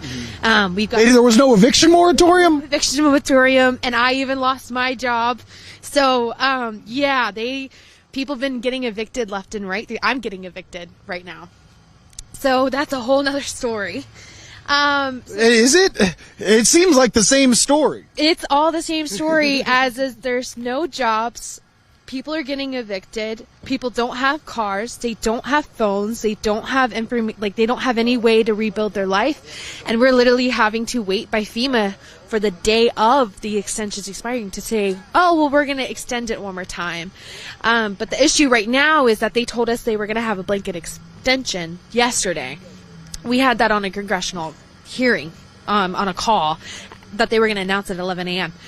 Silence from FEMA all up until 7 p.m. We were calling them, begging them, asking them to update these hotels that were calling us saying, hey, we've not gotten any updates. And unfortunately, their update that came out last night, was not what they told us on the congressional call. They said that people who were, eligible will be extended. However, we already knew they would be extended because we know who's eligible. The ones who are being told they're uneligible are the ones who are absolutely without. FEMA's essentially. I mean, I hate to say this because I want to work with FEMA. I would rather be on the same page with them, but they're lying. They're not doing their due diligence. I can't tell you how many hotels I've talked to that says FEMA doesn't call and check in. FEMA doesn't know how many have actually checked out or have checked in. And over half of the hotels in Asheville alone have not been paid from FEMA, of the hotels. Couple questions. Yeah. Has FEMA been lacking this whole time, or has it only been since the LA fires have started? This whole time. So many of us couldn't get $750. I've got families who have $500,000 worth of their property that they've paid for, and FEMA's come back with $30,000 for them, saying you can't use this money for anything other than the rebuilds. But these families actually technically can't rebuild on those lands now because they are floodplains now, because they had to expand the floodplains with the unprecedented storm that we now might see again in the future. So talk about the floodplain and the rezoning aspect of it, because someone else has explained this to me as like the house gets destroyed, now it's a part of the floodplain, so you can't live there? Correct. But unfortunately, there's a lot of places up in the hollers that are being called floodplains, and it's never flooded. There's not even any history in the ground that it's flooded. And that's why we think it's such a land grab right now. So let's refocus back to the FEMA extension. The FEMA extension was supposed to run out essentially this weekend. It ran out today. Was an extension granted? No, not. Extension was granted for those who were eligible. And the ones who were eligible are those that FEMA's actually reached out to. FEMA told these families who were trying to prove their eligibility to reach out to families. And I sat with one of our families that we're trying to help on the phone with her for 5 hours on Saturday, and we couldn't get through to anybody on FEMA, and she was kicked out this morning. I guess my question is why? Why is FEMA moving this way? That's what we've asked every day. Why are we having to fight this extension days at a time when we're spending our time and resources fighting these extensions while our families are sitting in the cold that we haven't been able to pay attention to because we've got them in campers, or we're trying to redivide their land, or we're trying to pay off their mortgage so we can have them rebuild their life in some sense. Oh, there's such a cute dog. I wish y'all could see that dog right now. The amount of dogs in these live streams. Yeah, John, get the dog again. That dog's a star. We've got some serious stuff going on, but there's always dogs to break the ice. So you've been dealing with senators and congressmen. What has that been like? Has it been helpful? Has it been useful? So I've got to give the biggest shout out to Senator Tillis and his office. They have been instrumental in trying to get these extensions for us. The unfortunate part is FEMA's supposed to be handling the logistics of knowing who's in the hotels, what hotels have been paid, and what are the status of these families. It scared the shit out of me. Yeah, it scared me too. And what are the statuses of these families? FEMA has not been doing that. So we're having to come to Tom Tillis with this intel and this information and prove to them that FEMA's not doing what they say they're doing, because there's a huge disconnect right now between FEMA and our communities. We're telling FEMA, this is what's going on with these families, this is what we need. FEMA's coming back to the state with a whole different story. And for some reason, FEMA's supposed to be listening to Senator Tom, and they're not. And we don't know why. It's either, so the two camps is it's either underfunding or incompetence. Incompetence.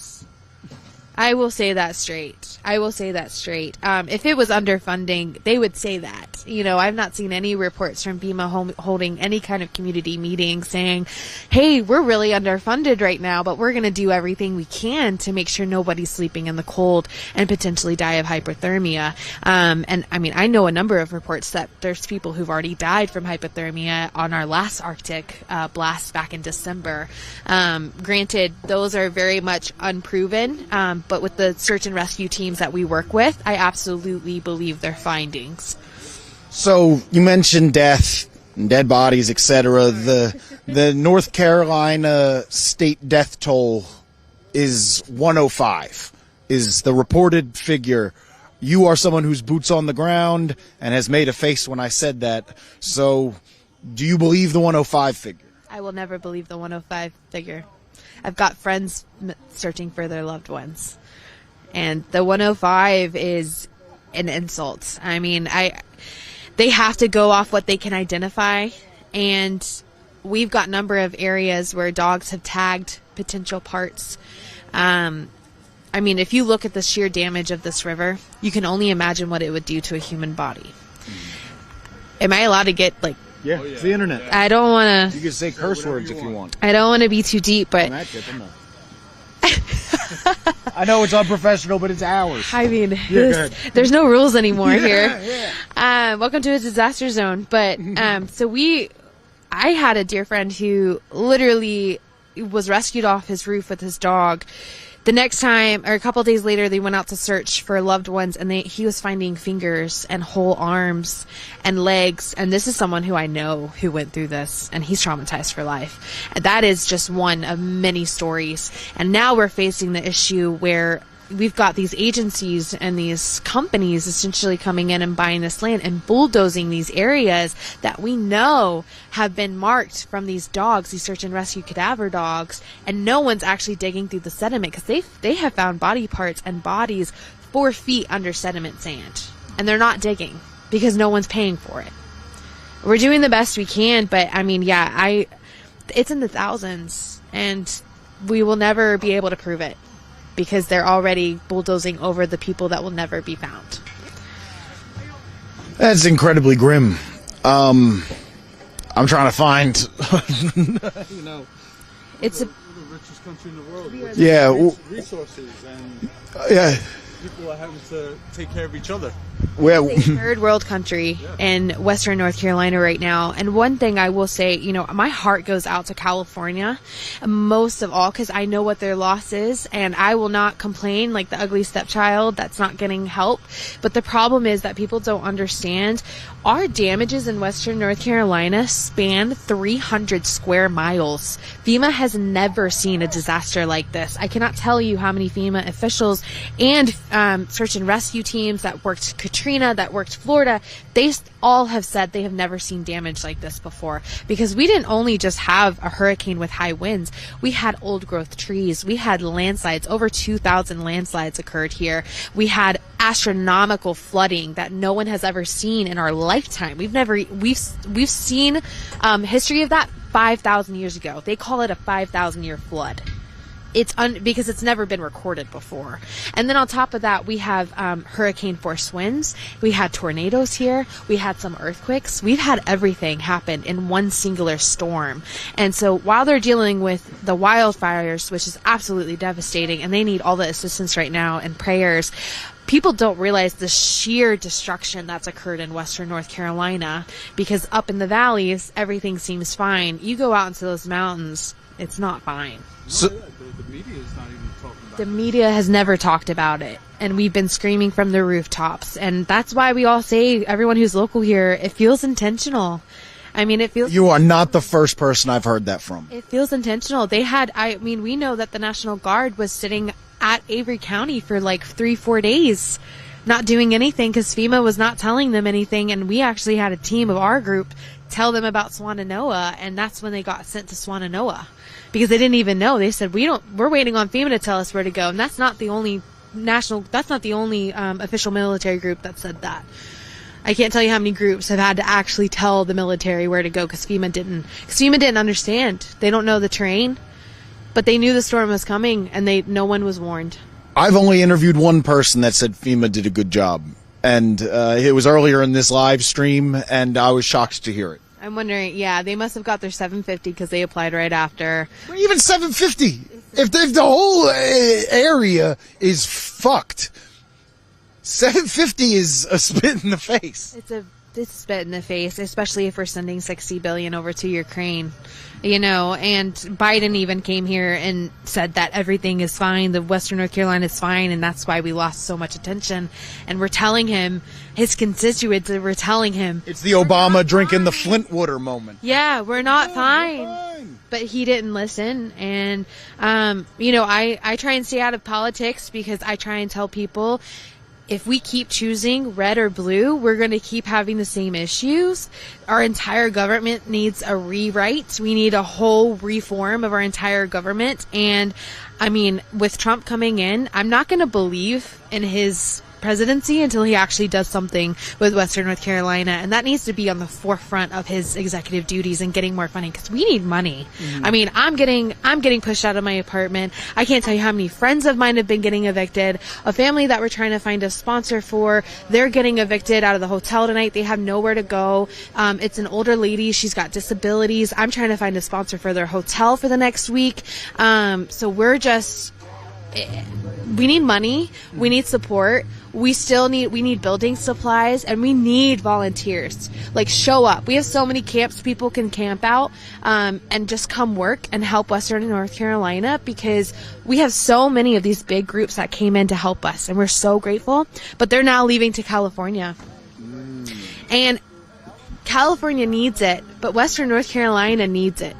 We need it. We both need it. So the need's going to be here for a very long time. I was going to say, how long do you think the road to recovery is, and are you confident in getting through next hurricane season?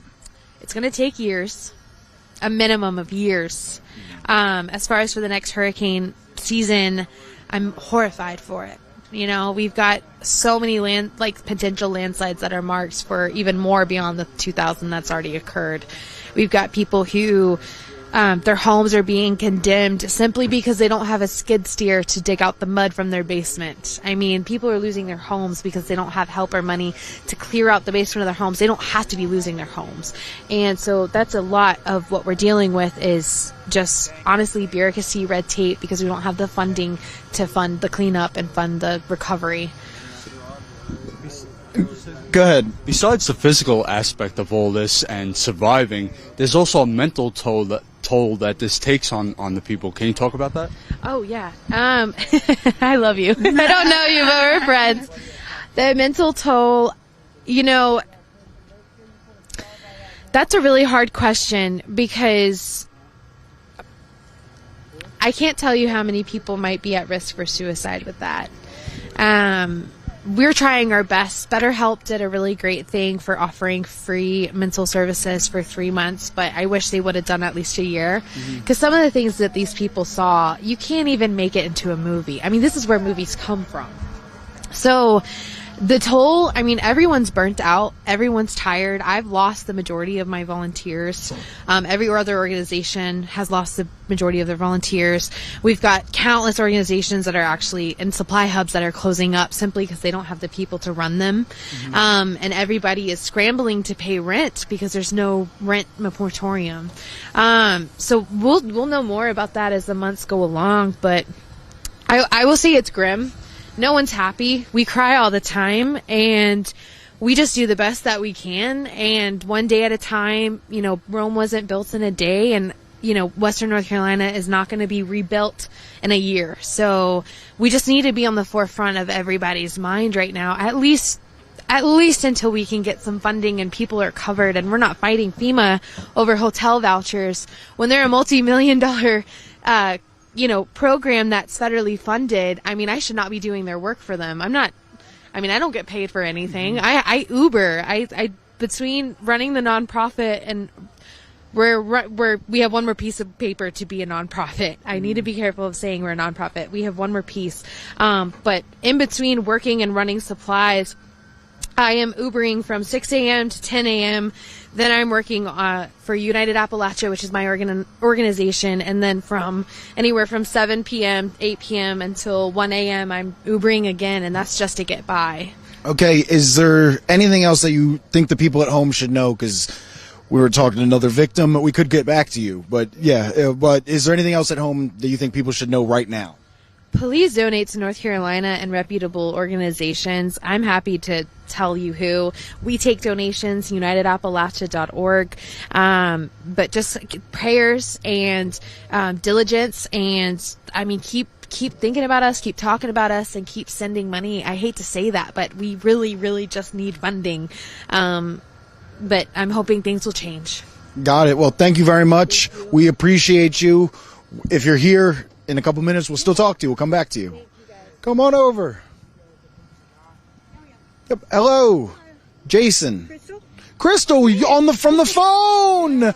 Crystal from the phone. Crystal from the phone. So, my name is Jason. This is Status Coup. We are an independent, on-the-ground news outlet. How many people are watching right now, John? We got over 1,000 people watching right now. We are live. Subscribe to statuscoup.com/join to support our work. Crystal, yes, sir. Let's just start from the beginning. Take me to the day Hurricane Helene hit, or even before that, when you first heard it was coming to town. Well, when it came to town, me and my fiance was we moving out of our trailer because of mold, and we was in our car for a few days, and we was sleeping in the car the night of the hurricane, and it got completely washed away. We had to pretty much like swim out of the parking lot. Some people in Morganton rescued us. That's where I'm from, is Morganton, North Carolina. And so somebody from another organization ended up donating us a camper, but after that we just got no help. Nobody in Morganton was offering anything. They had a couple food drives, that was it. But they had no propane, no heaters, no nothing. FEMA was offering stuff here and there, but nothing spectacular to talk about. So we got the camper. We had to end up moving it to Marion because there was nowhere in Morganton to put it. So I had to leave my kids, my family, stuff down there.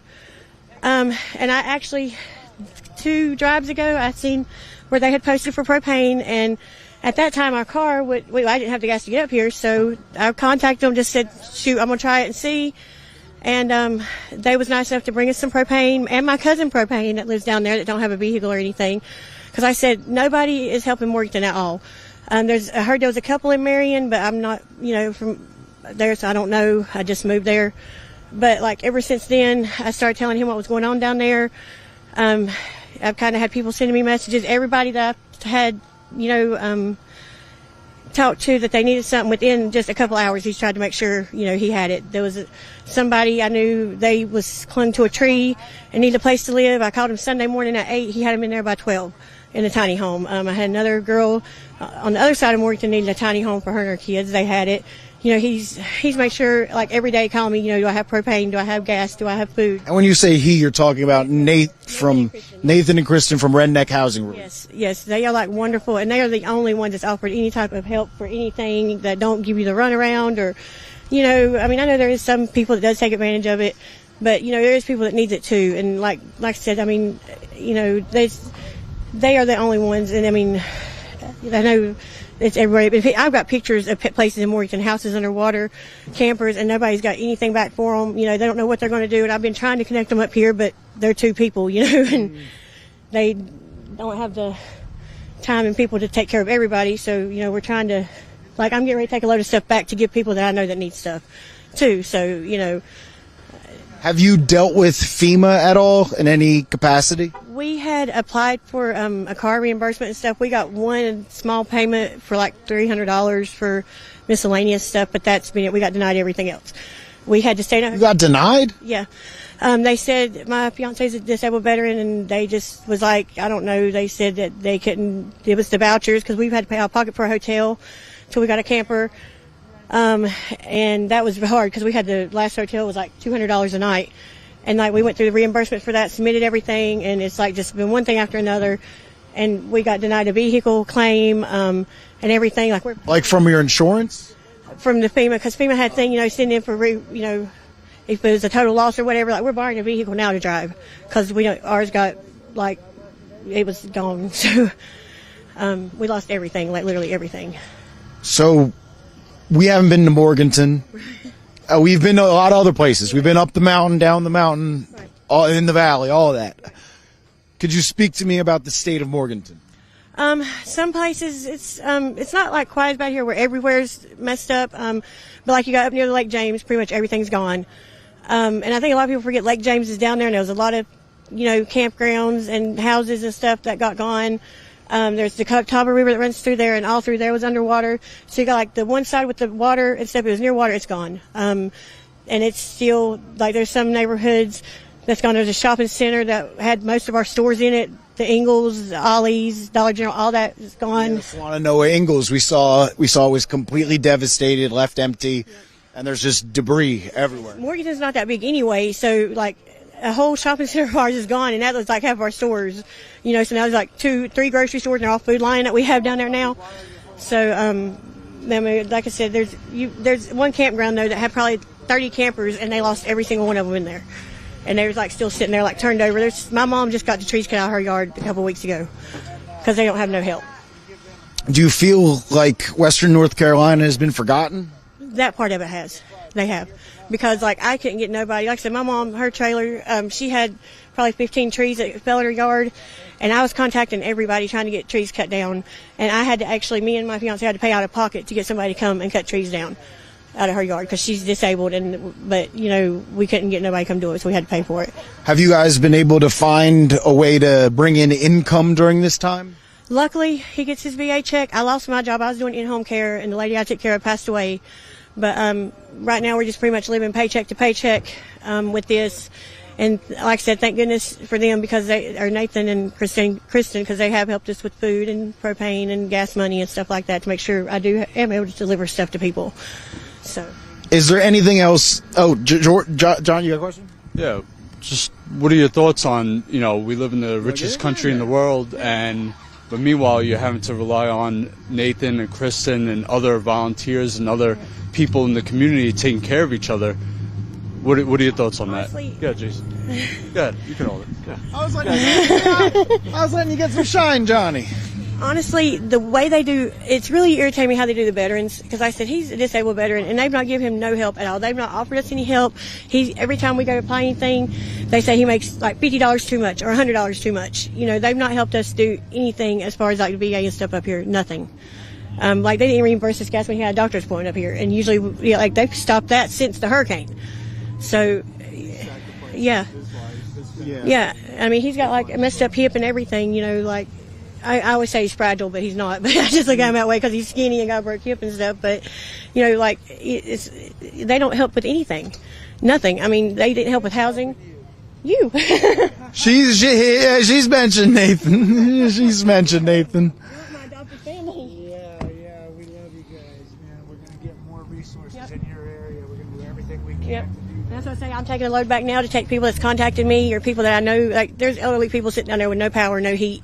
I've had people, no diapers for their kids.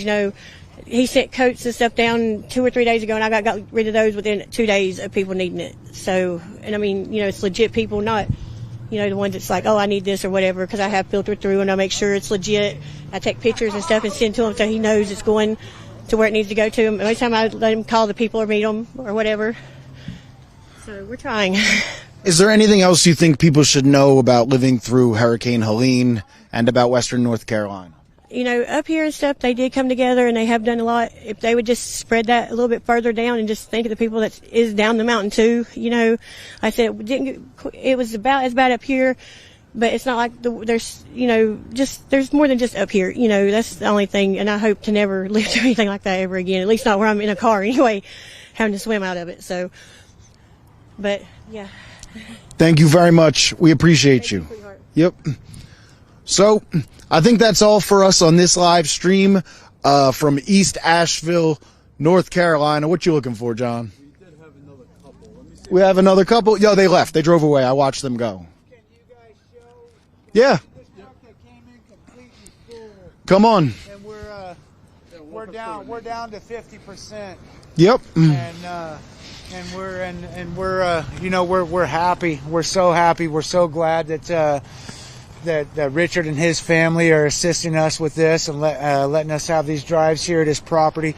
He's been a real solid rock. We're so grateful for the American Red Cross, for Emerge Ministries, Cabins for Christ. You know, I want to make sure that I mention them all. You know, Wolfpack Karaoke, Amanda, thank you so much. Hats off to you, Josh, so much. Thank you guys so much for assisting us and helping us make this stuff happen. Yeah, and you've done great work, Redneck Housing Relief. RedneckHousingRelief.com. Feel free to visit our site. There's a donation link on there. You can learn a little bit about us on the second page, and you know, I mean, together we can bring awareness back to this place and ensure that it does not get forgotten. We can keep these families warm. There's no I in team. It's joint efforts, and without the support that we are receiving, you know, I mean, Kristen and I would still be here running ourselves ragged and spending our kids' inheritance even more. But you know, every penny counts, whether it's $1, whether it's $5, doesn't matter. Even if it's just a prayer, you are part of the team because we need them. Everybody here needs them. So, you know, and hats off to you guys. Thank you so much, man. No. You guys. I mean, we're happy to be here and tell your story, and we're thankful that we came up across you guys. Thank you for that, and we are so. Oh, they're here. So we're staying live, baby. Right. Shout out to the thousands of viewers. We're staying live. We're down to 50% of what. Yeah. Then now we're at. Okay.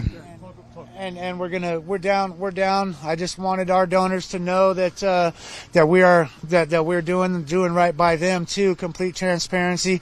We're making sure that this stuff goes to the folks that need it the most, and sharing the love here in Western North Carolina. I mean, it is important that this place does not get forgotten. And I don't know how long our live stream has been live, but this trailer pulled up when the live stream started. It pulled up behind John, the cameraman. Yeah. And now it's at about 50% capacity. Yes, it is, and we really love everybody that's partaking in our joint efforts. You know, I mean, it's like I said, there's no I in team. No single individual gets credit for this. You know, I mean, together we can, together, you know, united we stand. You know, for the people, by the people.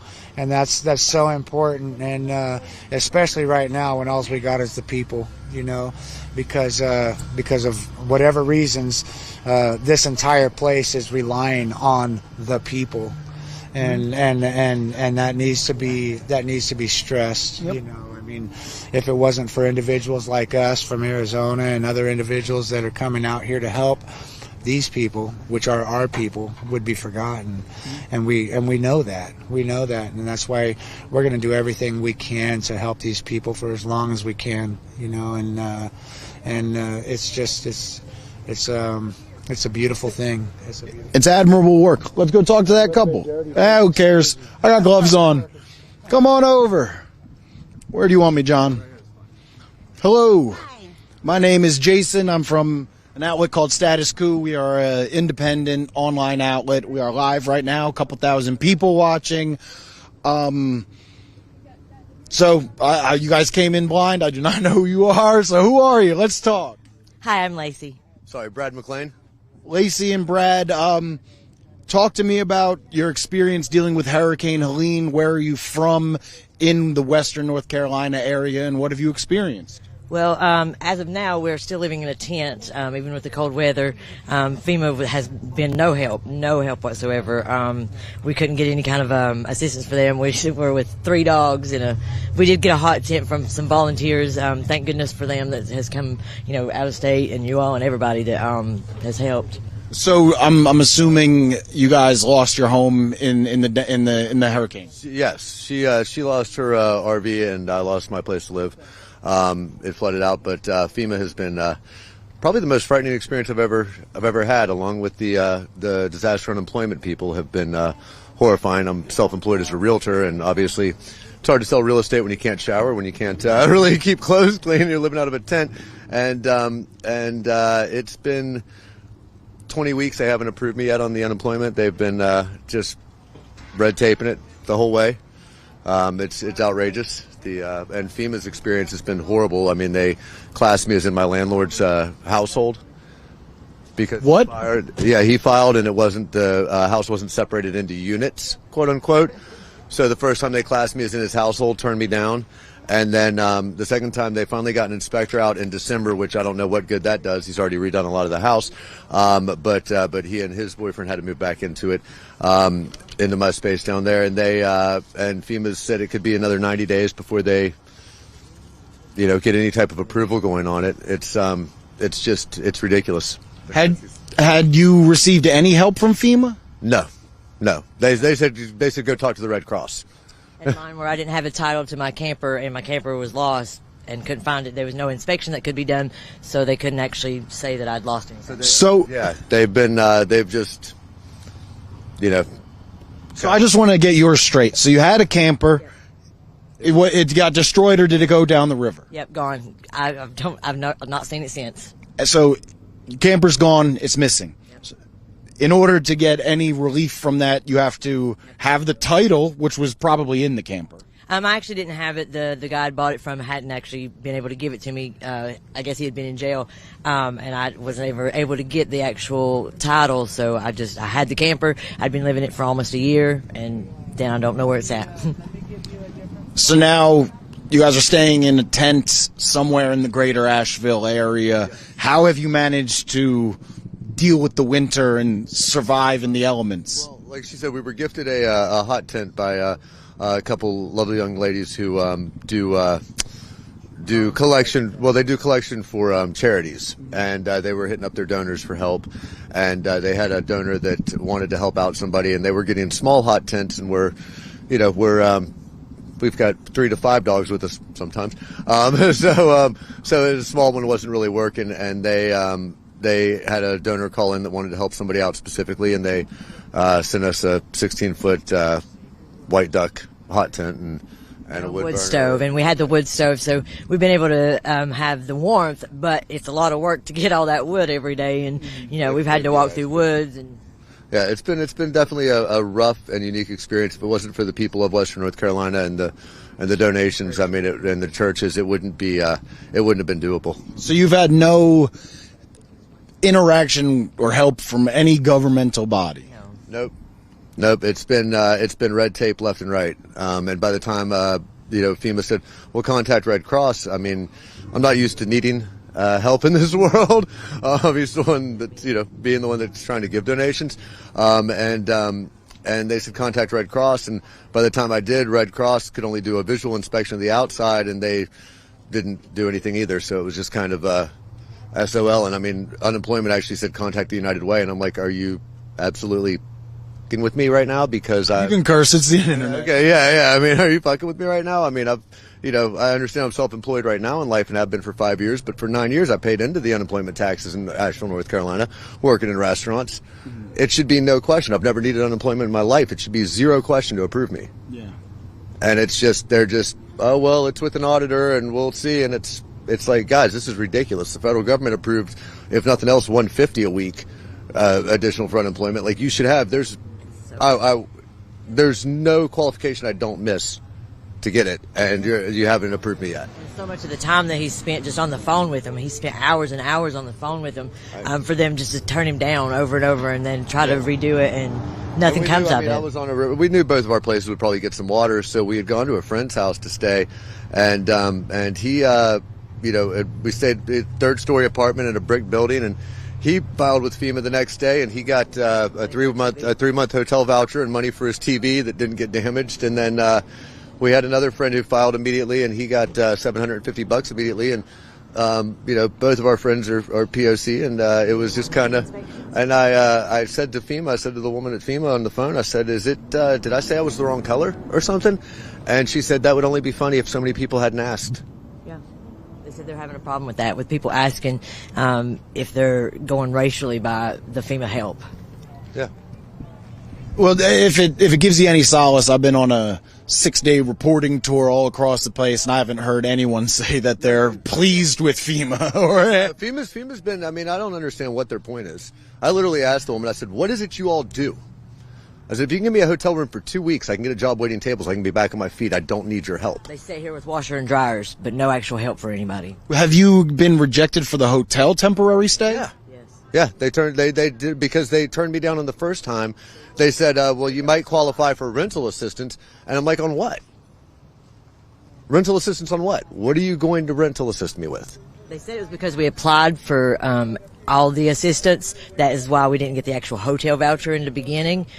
So if we'd have just applied for the hotel voucher, we would have got the hotel voucher. But they're the ones that helped us fill everything out and said that's what we needed to fill out. Everything's sitting there with them, and they told us what to fill out and what to, and then they literally turned us down because, it was mine was, well, it's one household.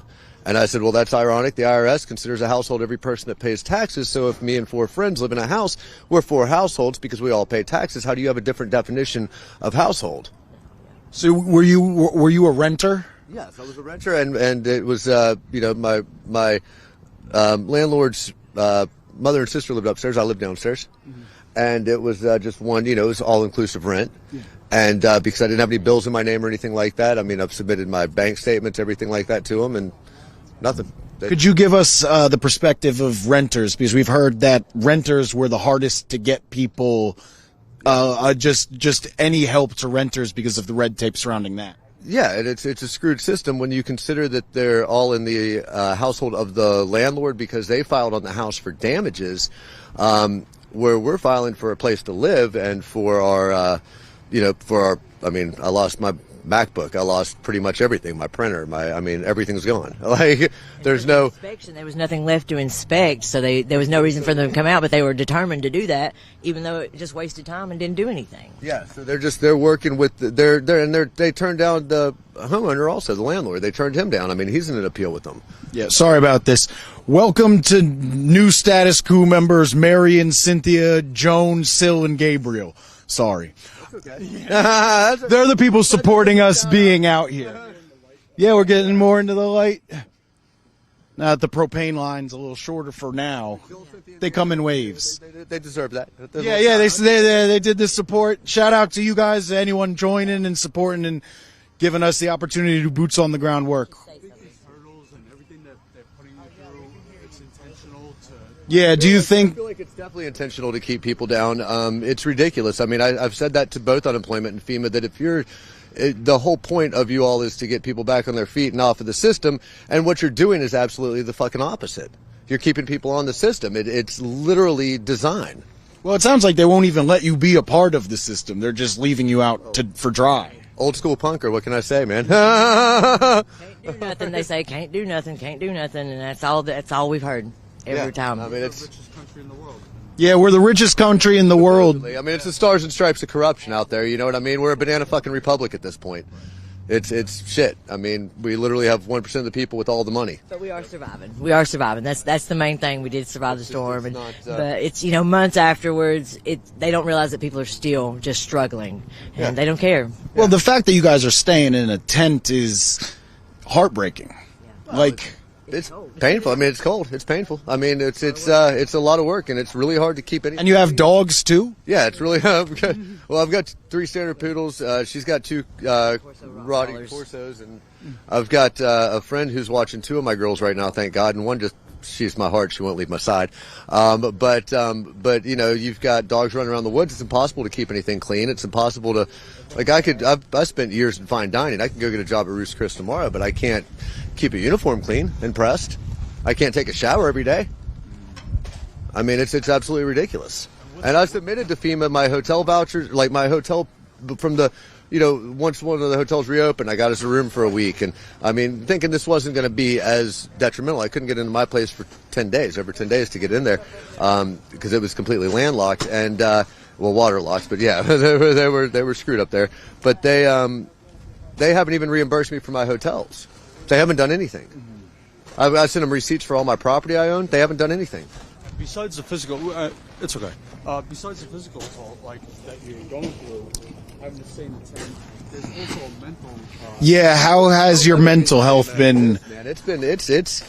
We argue more now than we ever have. It's really hard to have any kind of stability, relationship-wise, life-wise, job-wise. You just can't do any of it from living out of a tent. It destroys you. You feel like I'm 51 years old and I'm going to have to go back to waiting tables 80 fucking hours a week to get back on my feet. And you're not even in the rebuilding stage. Yeah, you're still surviving. You're not quite at the rebuilding We phase. can rebuild if we don't have any kind of help or we're living our style of the tent. There's no What would you like to see happen for you? Yeah. Not just for me. I mean, so many people have lost so much more and through this, and it's heartbreaking to me. And I always feel bad asking for help, but it's the government.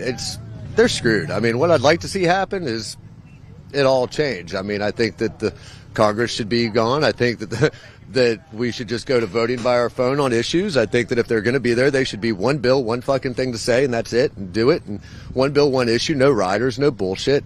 And I think that we need younger people involved. I mean, but the fact is that if we're going to pay into the system needs to be there to help. There's no security at all in this country at this point with anything that happens to you because they just don't give a shit. When FEMA and the unemployment are telling me to go rely on private donation organizations, that's fucked. That's fucked. I don't think I'll ever pay taxes again. I think that the biggest help and concern could be, instead of actually going to investigate if they had damage, go investigate how they're living now. Go see what's going on with the people. Go see what's what's wrong and what needs to be adjusted. Not go just check and see if they've lost anything. Yeah, they're asking you to show your title when you live in a tent. Right. Yeah, I mean, I live in a fucking tent. They're asking me for my tax records. It's like, dude, I lost my computer. I haven't heard from my accountant or been able to find him. I don't even know if my filing cabinet's gone. I gave the permission to get my stuff from the IRS, but it's all red tape. They're like, well, we're waiting on the IRS. You know how that goes. This is bullshit. I will say I've been to many disaster areas like East Palestine, Ohio, Flint, Michigan, West Virginia, plenty. There's so many in this country.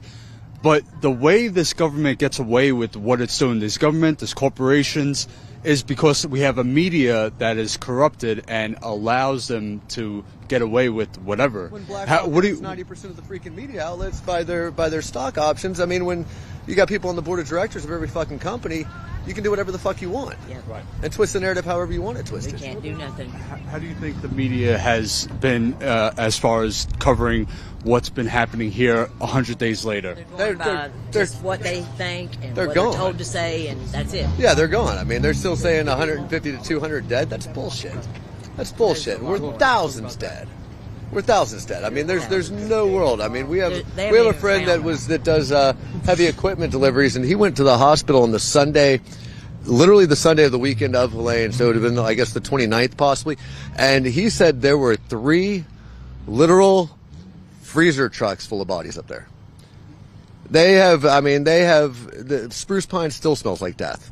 Like cities are back to the 1800s, and the media's just like, oh yeah, there was a hurricane in Asheville, so that happened, and now there's a fire in LA, and look, Paris Hilton lost her house. And there's still 1,200 missing on the Facebook missing thing that they have, and there's not even people on that list that should be. I mean, there are homeless people that are not out there anymore. A lot of people talked about the homeless people who lived on the riverbank and where they might be. There's been a lot less. You don't see any of the homeless people you see around Asheville. There's a lot. I mean, I'd say at least 3/4 of the homeless people are gone, and I don't think they got up and packed up and took off to sunnier skies.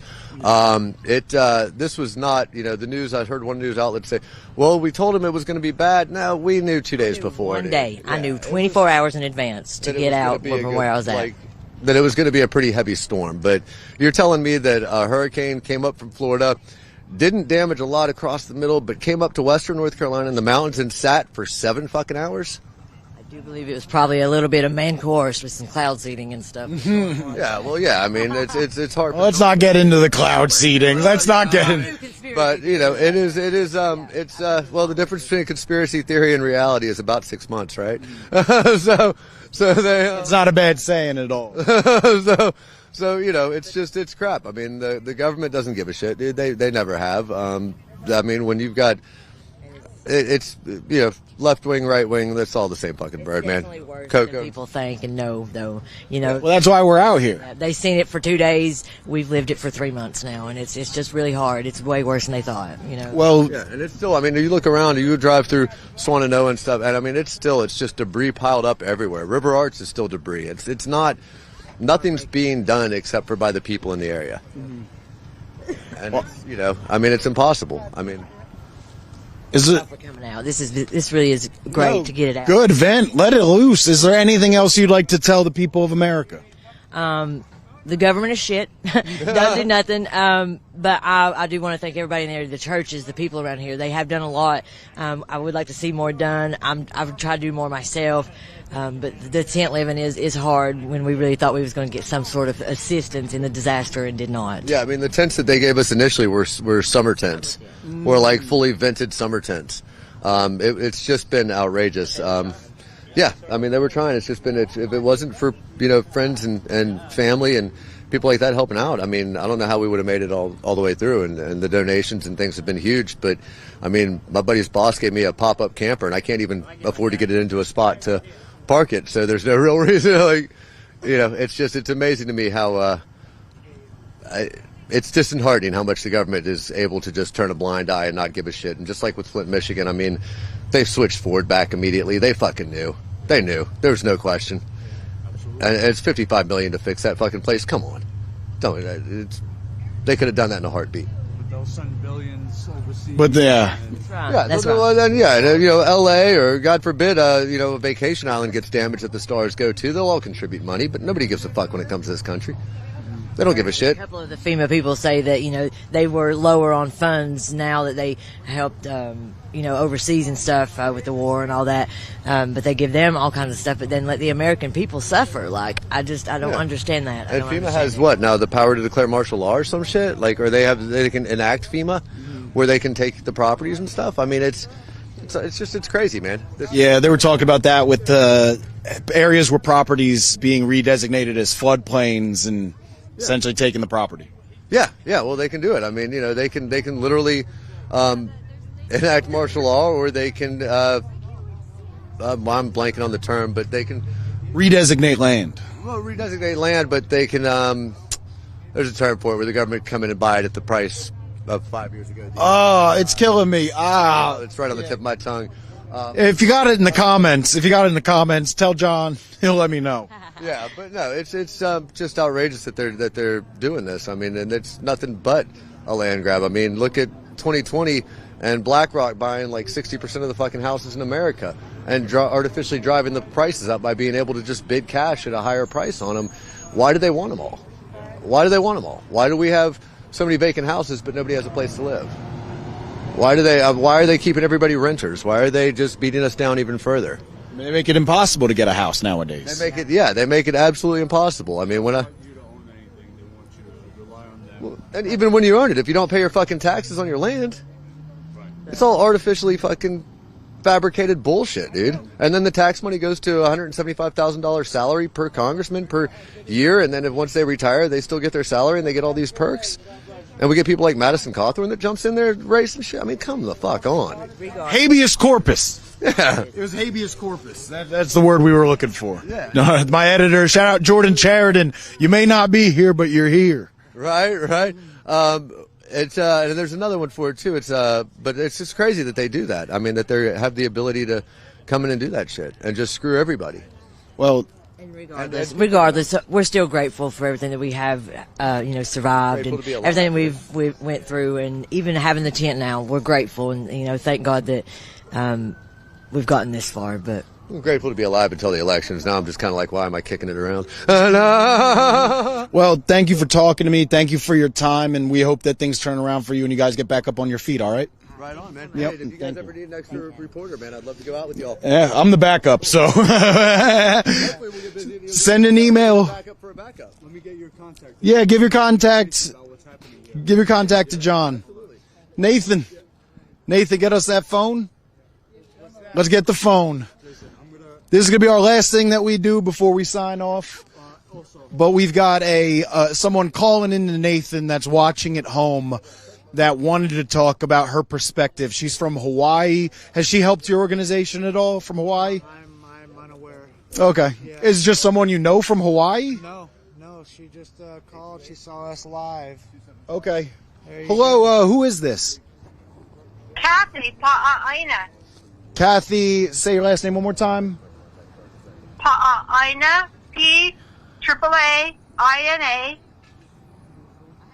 Got it.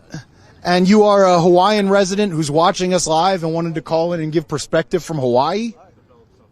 Yes, and I was on the live chat with Coop.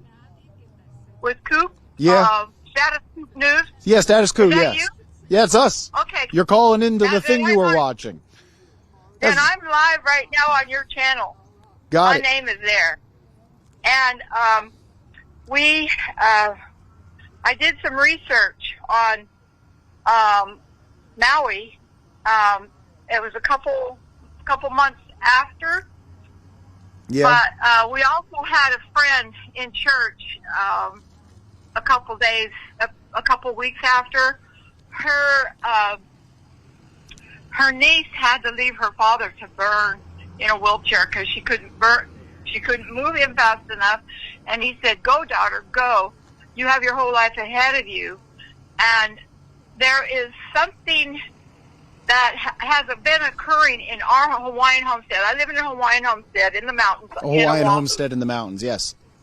Yes, and I have a YouTube channel. Kathy Pa'aina is the name of it. And there's been a mist coming over, and I painted my house blue to avoid dew. I still need to do the roof. I have everything that I need. Mm-hmm. And like what's happening, I searched, and 2 months before we burnt, they had mapped out all of the mounds because they figured that our islands produced solid gold. They took a Japanese submersible. I got the name of it in one of my books, and it What's up? went about 3,456 feet off of the southwest end of the Big Island. They found that solid gold. We are the only state that can produce cacao out of all 50 states. Got you. And they have diverted our second. water over to the where they grow it in Wailua. So we had very little. I mean, we were so dry that when this hurricane come, and I've been in 5 hurricanes, I've never been in a dry hurricane ever in my life. In Hawaii? And yeah, that Hurricane Dora is what it was a manufactured hurricane. Okay. Kathy, I appreciate you calling in, but we have people on the ground. Send me a DM on Instagram at jpeters2100, and we can get your story out. But I need to talk to someone who's right here in front of me. I appreciate you. No problem. How you doing, buddy? Good. How are you? Jason from Status Coup. Oh, here you go, John. Yep.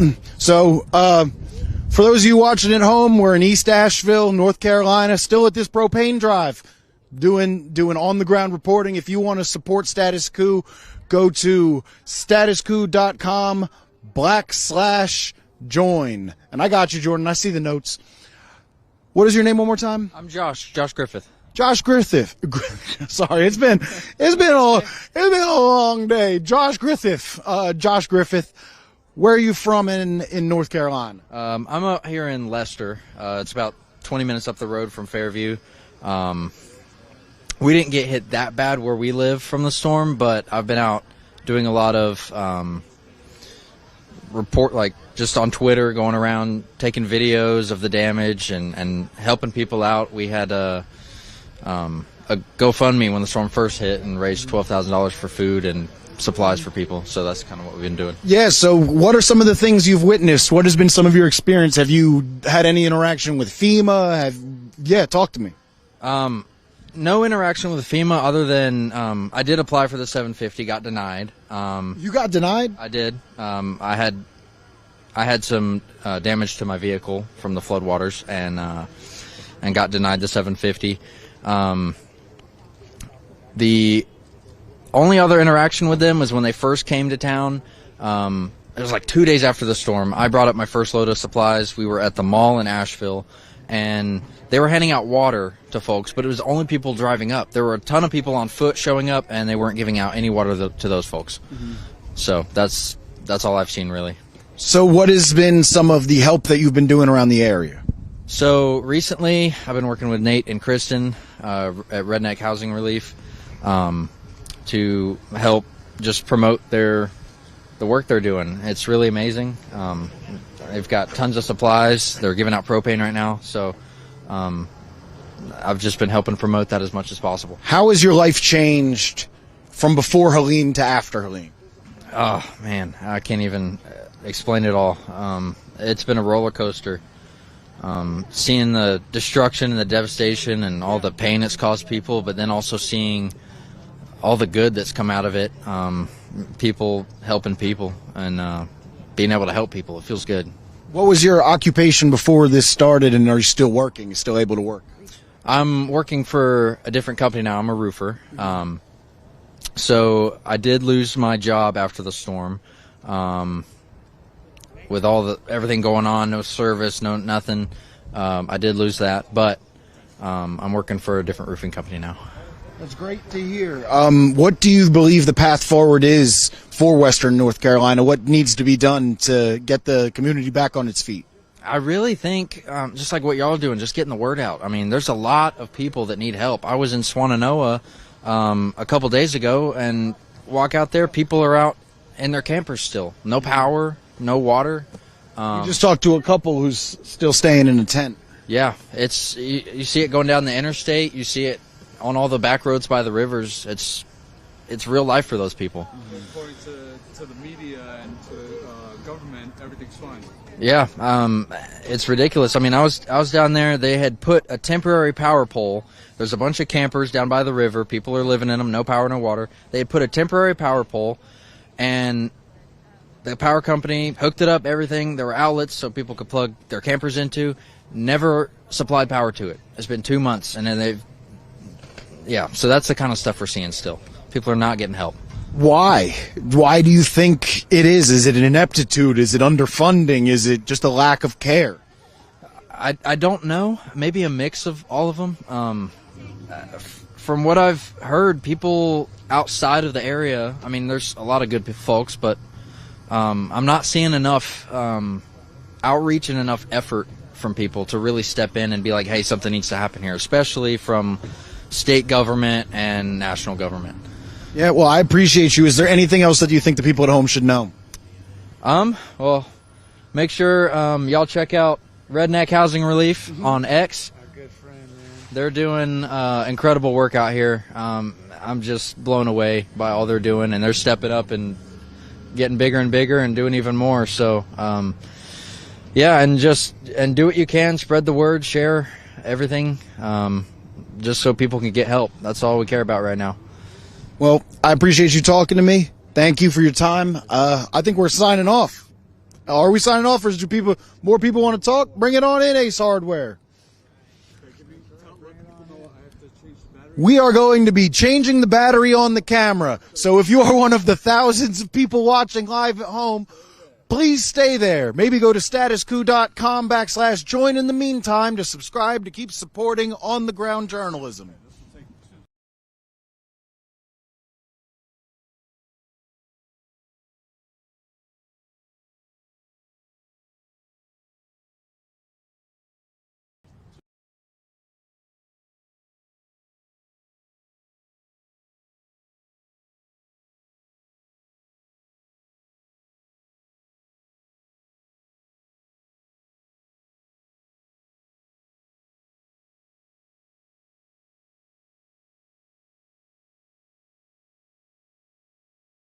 Helping putting together this drive for the pro stuff in conjunction with Redneck Housing Relief.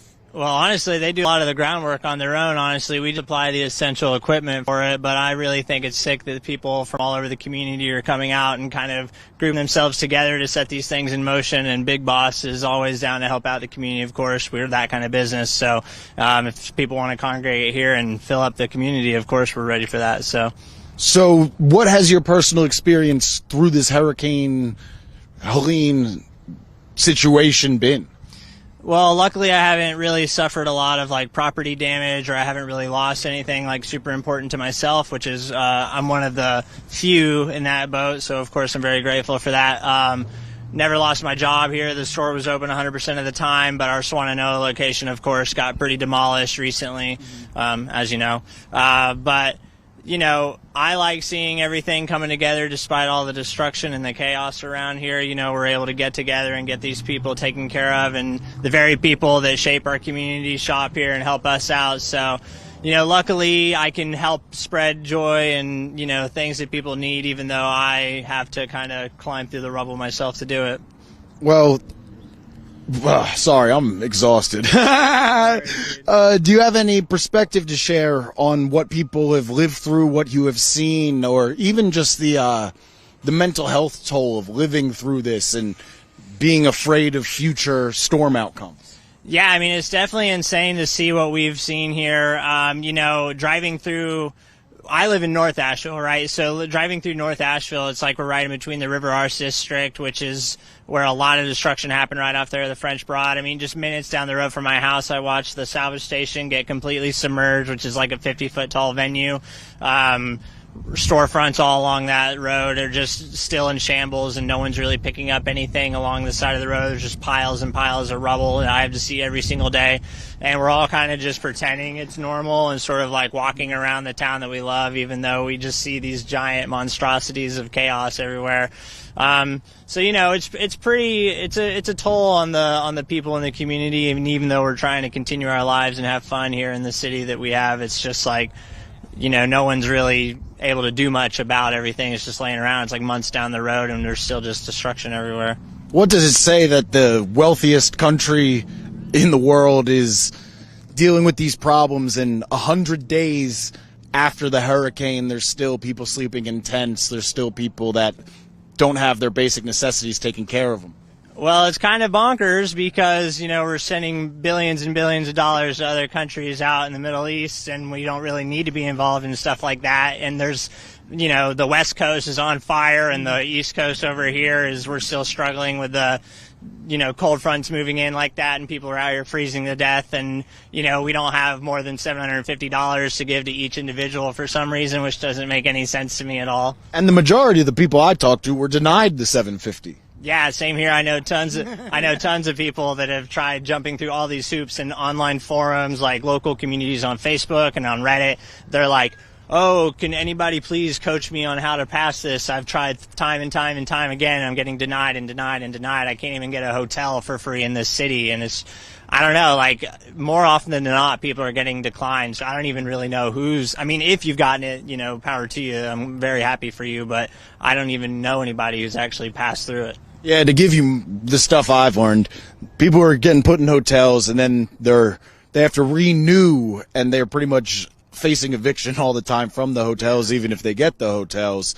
And then there's all the people that didn't get the hotels who are relying on community partners like Redneck Housing Relief or anybody to give them a tent or an RV or a tiny home, and it's been disheartening. Yeah, absolutely. It's just like, you know, the government is always ready to take stuff from you any second they can, you know, but anytime it's time to fork it back out, like, yeah, like you said, we're supposedly one of the top countries in the entire world, but we have more homeless and more downfall throughout all the scenes. Like, no one even really knows what's going on, I guess, unless you live here. But, I don't know. It's very disheartening to see the people that I'm friends with, because I grew up in this city. You know, I'm from here. I was born in Asheville, and like a lot of the people that I know and love have had to abandon the city entirely because they just can't make it here anymore. And like even before the hurricane, it's so expensive to live here, and nobody wants to help you do anything, and everyone turns their back on like the homeless population, which is just even growing more so because of this. Like not even 10 minutes up the road, all these homes are destroyed. So I don't know. It's just not very fun to see.